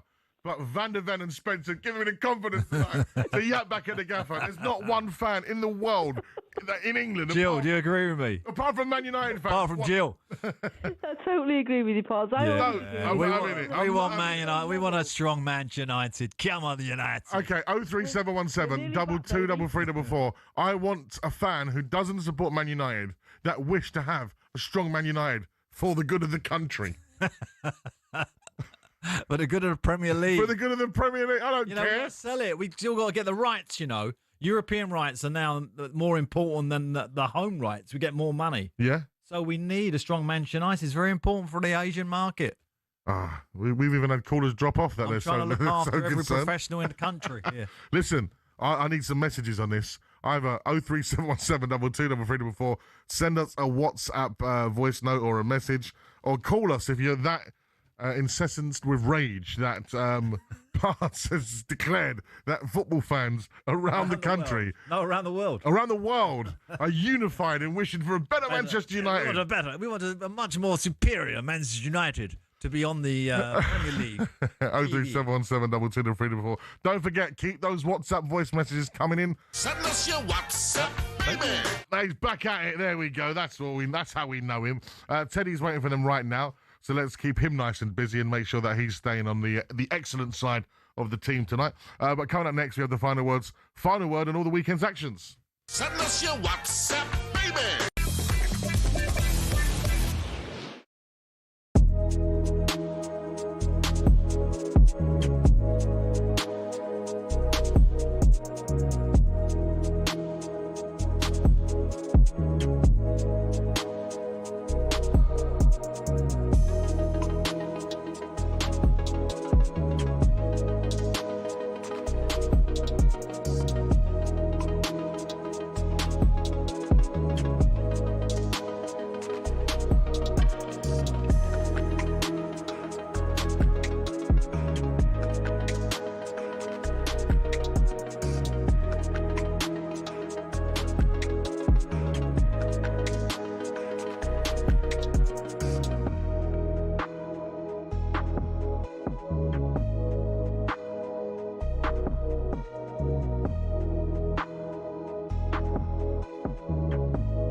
un sitio en mí.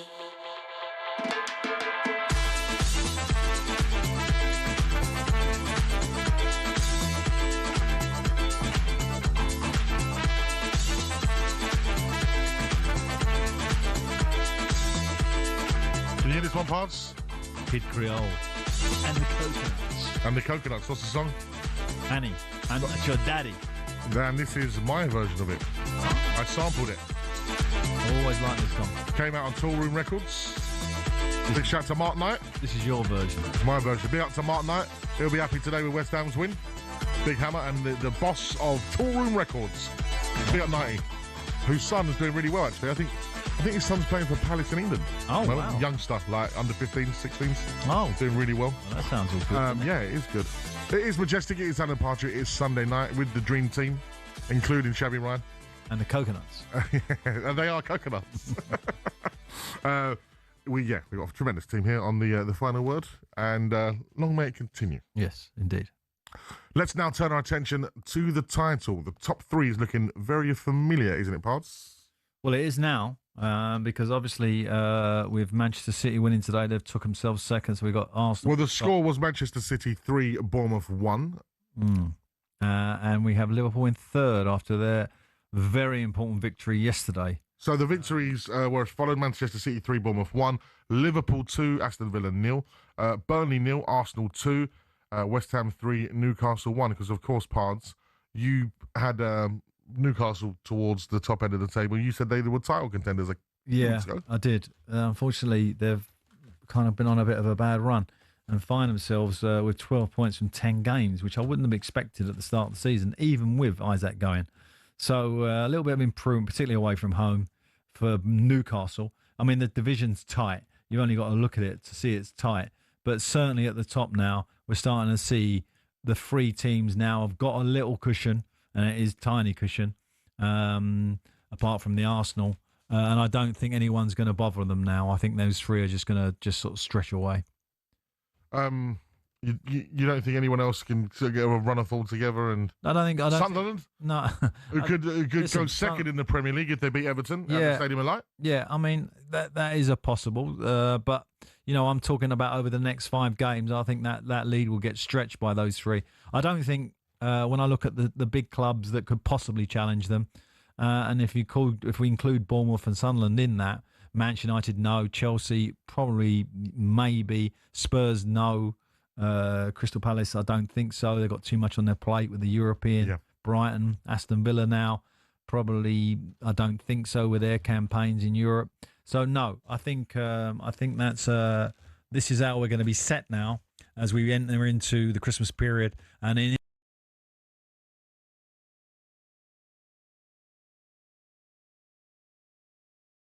start with Manchester City, and let's just look at the ingredients that Manchester City have to win the Premier League. Now, the first and foremost, we had to start with the fact that they have Haaland. Scored 13 league goals this season now. And a manager who's won it, 7 times? Yeah, absolutely. But I just think if you look at Haaland quickly now, if you look across the 3 teams, if you're going to go case for case, they have the best striker. So out of the 3, if we're going to try and compare the teams, who's got the best what? Would you agree that Manchester City have the best striker?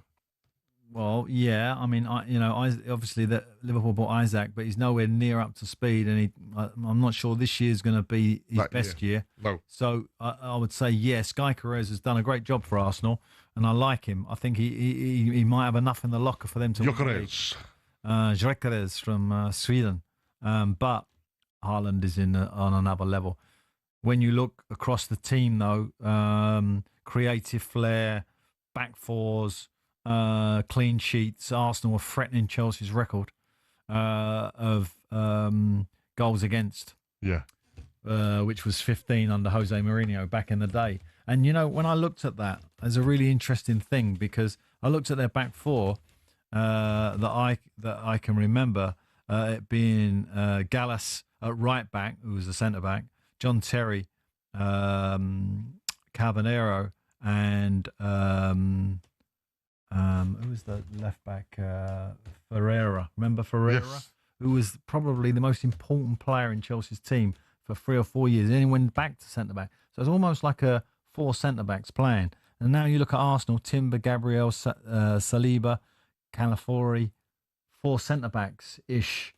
It gives you a major advantage at set plays, defending and attacking. Yeah.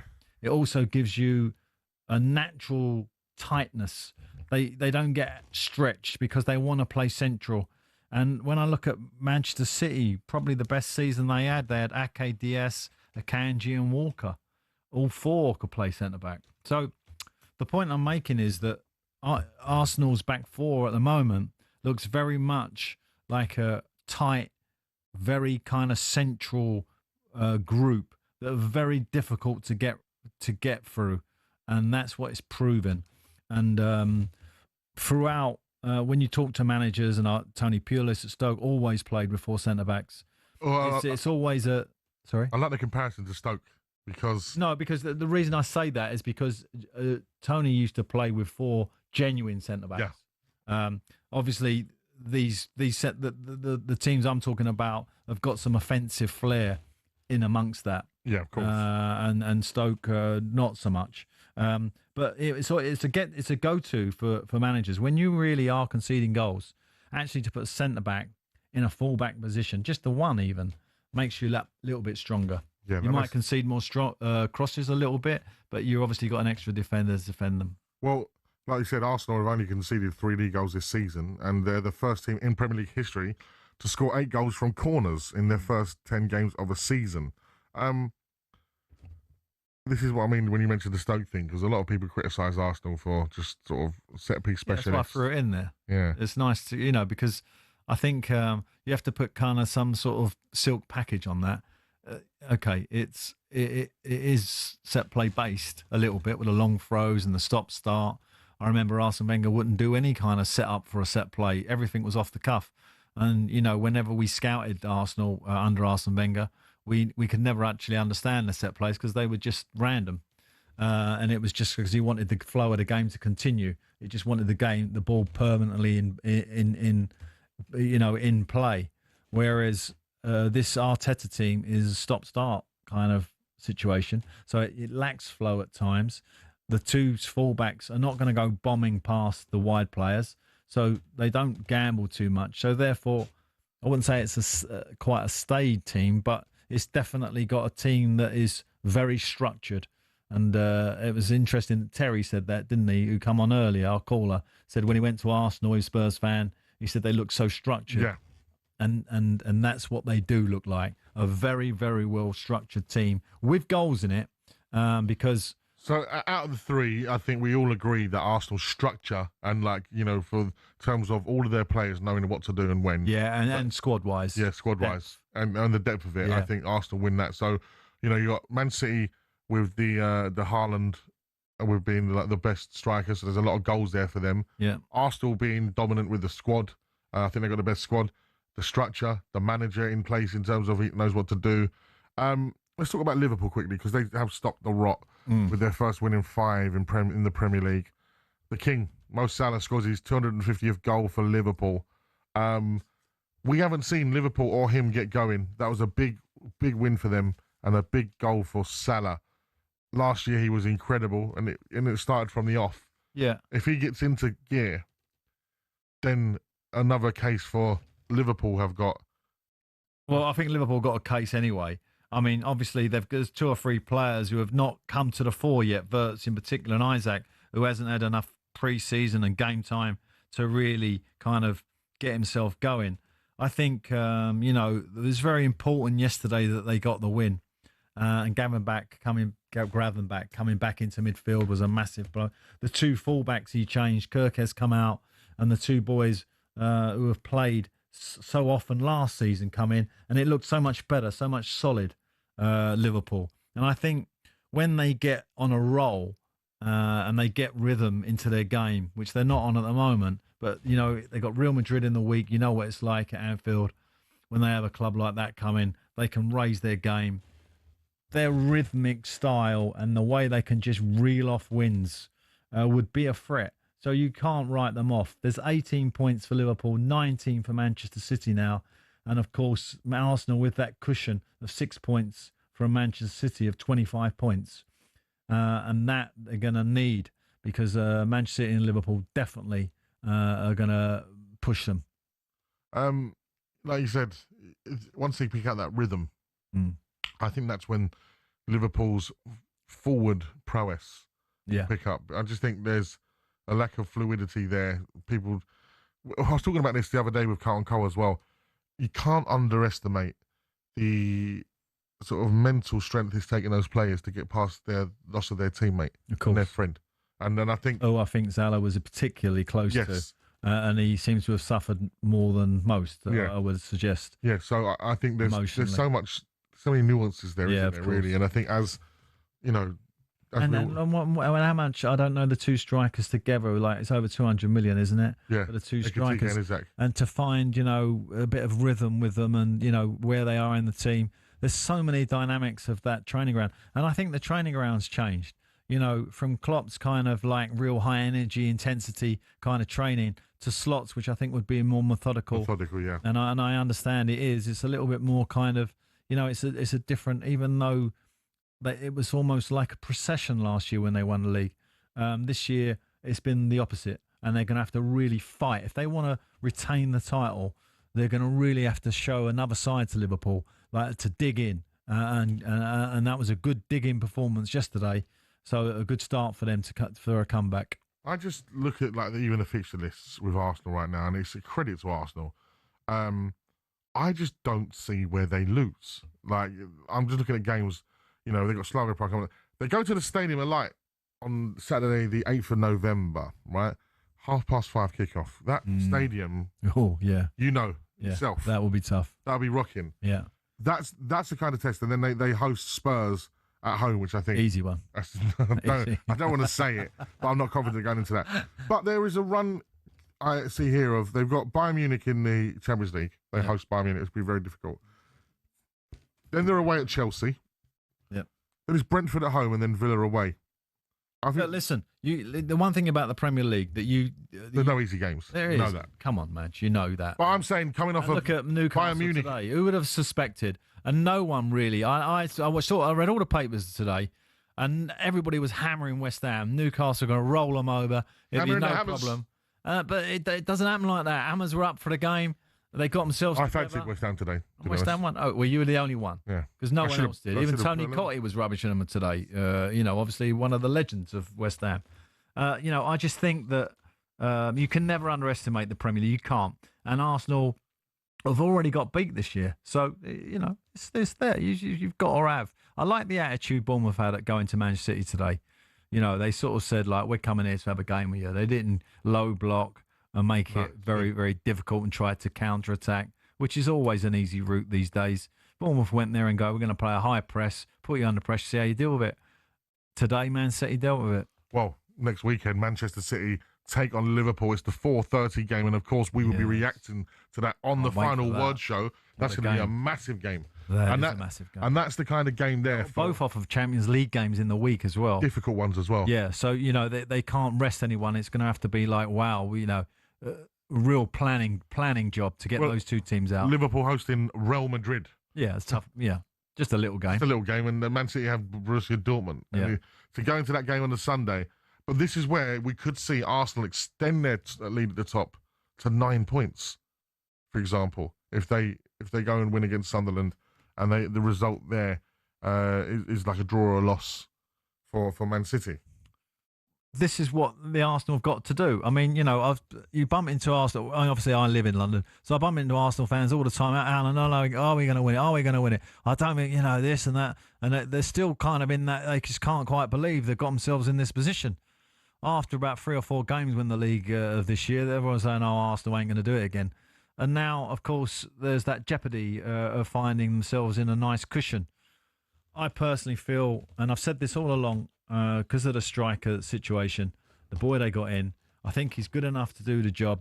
I think the team's strong enough to do the job. They've got to believe it. But they've got to overcome a lot of hurdles. You know, winning the Premier League is not just a sprint, as that old cliche.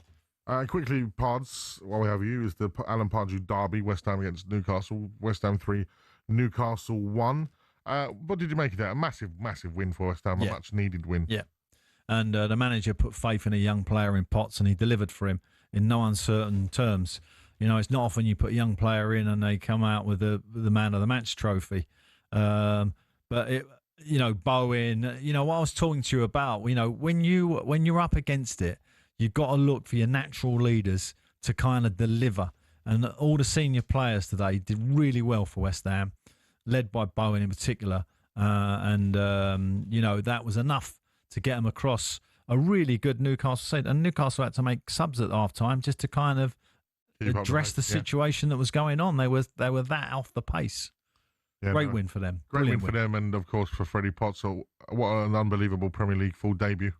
Incredible, as I said. His dad must be so proud, and you know, his whole family and everybody, I'm sure, are all Hammers fans. Might be the odd Spurs fan in there.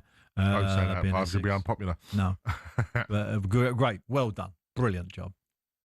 Still to come before we hand the baton over to Danny Kelly on the Transfer Express. We will reveal who our mystery footballer is, and we'll go through your WhatsApp messages. This is the final word on talkSPORT.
It's the final word, and this is U2's Beautiful Day, aka the Premiership year. Do you remember that on the TV? The Premiership. Not as good as Match of the Day, was it? This one, of course, as well. The sounds of Wolf Mother with Joker and the Thief. Yeah, everyone knows this one. Pards ain't having it, is he? And then eventually, song 3, Nessun Dorma with Pavarotti. And then into a weird mashup back into the wall. Right. And the answer for this. He managed Wolves for 6 years. And he is possibly more famous for being a meme at the moment than he is for all of his credentials. Because even my daughter knows his voice. What's his name? 17 losses in a row. Mick, you can't keep going on like this. It can. So literally, He was at Sunderland. everything.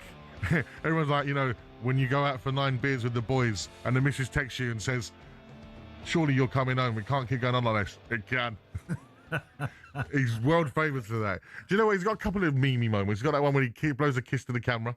Yeah. That's a good one. Top fella, yeah. Mick McCarthy. Pards, you got an interesting fact about him? Interesting fact about Mick is it. Well, tell the microphone, Pards. Well, Mick likes a Ferrari. You can't be calling him Shabby Ryan and you're not using the mic. Because you wouldn't expect Mick McCarthy to be in a Ferrari, would you? I would. It don't fit. He's Do you a think big so? lad.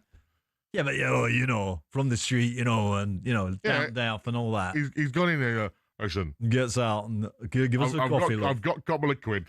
I want Ferrari. He loved a Ferrari. Wow. Yeah, he wouldn't. Yeah, well, there you go. What? But red Ferrari. I got a feeling he had a couple of red ones. Yeah, tell you. There you go. Well, so is this what you LMAs turn up into the League Managers Association? Was a big park Ferraris. car park of Ferraris. No, but I always just sort of didn't kind of fit with me, Mick in a Ferrari. I don't know why, but anyway, I love Mick to death, and I'm glad he bought a Ferrari, and I'm glad he enjoyed it. You've had a Ferrari? I've had a Ferrari. You've had a Ferrari? Yeah. What's the best car you've ever had? Probably a Porsche, actually. Oh, yeah. The Porsche over the Ferrari. Yeah, more of a kind of, you know, a 911. You're a little bit under the radar. When you're in a Ferrari, you're literally like, I'm out. You're out there. You can only take it out at the weekend, can't you? Or on a Sunday. Can't take it far. Can't take it anywhere. That's brilliant. The first person to get that right was Ash, the Newcastle fan. Really? Yeah. Oh, okay. Right, it's now time to hear your voice notes, and it's clear Pards has ruffled a few feathers with his Man United comments. Oh, no. Yeah. I knew this was going to come. First up, we have Tom, the Arsenal fan. Pards, Arsenal fan here. Pards has absolutely lost it. Nobody, apart from Man United fans, nobody wants to be proud of Man United. We are all enjoying their downfall. We hope they finish in the bottom 10. If they get relegated, it's even better. That's what we want as non-Man United fans. I have. Next, we got Simon. He actually used your words there. Simon doesn't agree either. Mr. Pardew, I can't believe it. You want football fans to be proud of Manchester United? I've never heard anything like it. Don't get me wrong, though. Back in 1999, when they were going for the treble, I did actually support Man United, but that team was full of players that you could get behind. English players, British players. Now it's just a mishmash of every Tom, Dick and Harry that wants a big payday. Absolutely. And last but not least, we have the one who disagrees the most, Jonathan, the Leeds fan. Hi, Alan Pardew. Jonathan, the Leeds fan. Just want to say that I couldn't disagree with Pards more. As a Leeds fan, I want nothing more than Man United to lose every single game and just get relegated over and over. And if they disappear as a football club or crumble as a football club, that's what I want. I do not want the superior Man United or one you can be proud of. Oh, bless. That is some funny stuff. So, yeah, Pards, the Premier League, apart from you, do not want a successful Man United. Listen, all right, let's just put it into context. I just want a strong Manchester United up the top of the division. No, nobody else. I love the stadium, Alex Ferguson, all the history of it. George Best, Bobby Charlton. They've had their moment. Come on, United.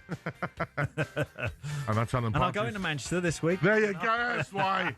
They're going to see him in the streets of Manchester and go, all right, Pards, I'm going to buy you a bevy. Have a bevy, son. Right, that is all from us today. The talkSPORT Breakfast show's back tomorrow from 6 a.m. with Jeff Stedding and Super Ali McCoist.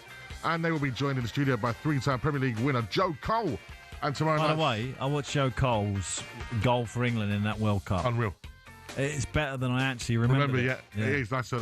No. Tomorrow night, Sunderland face Everton in the Premier League, live on talkSPORT from 7.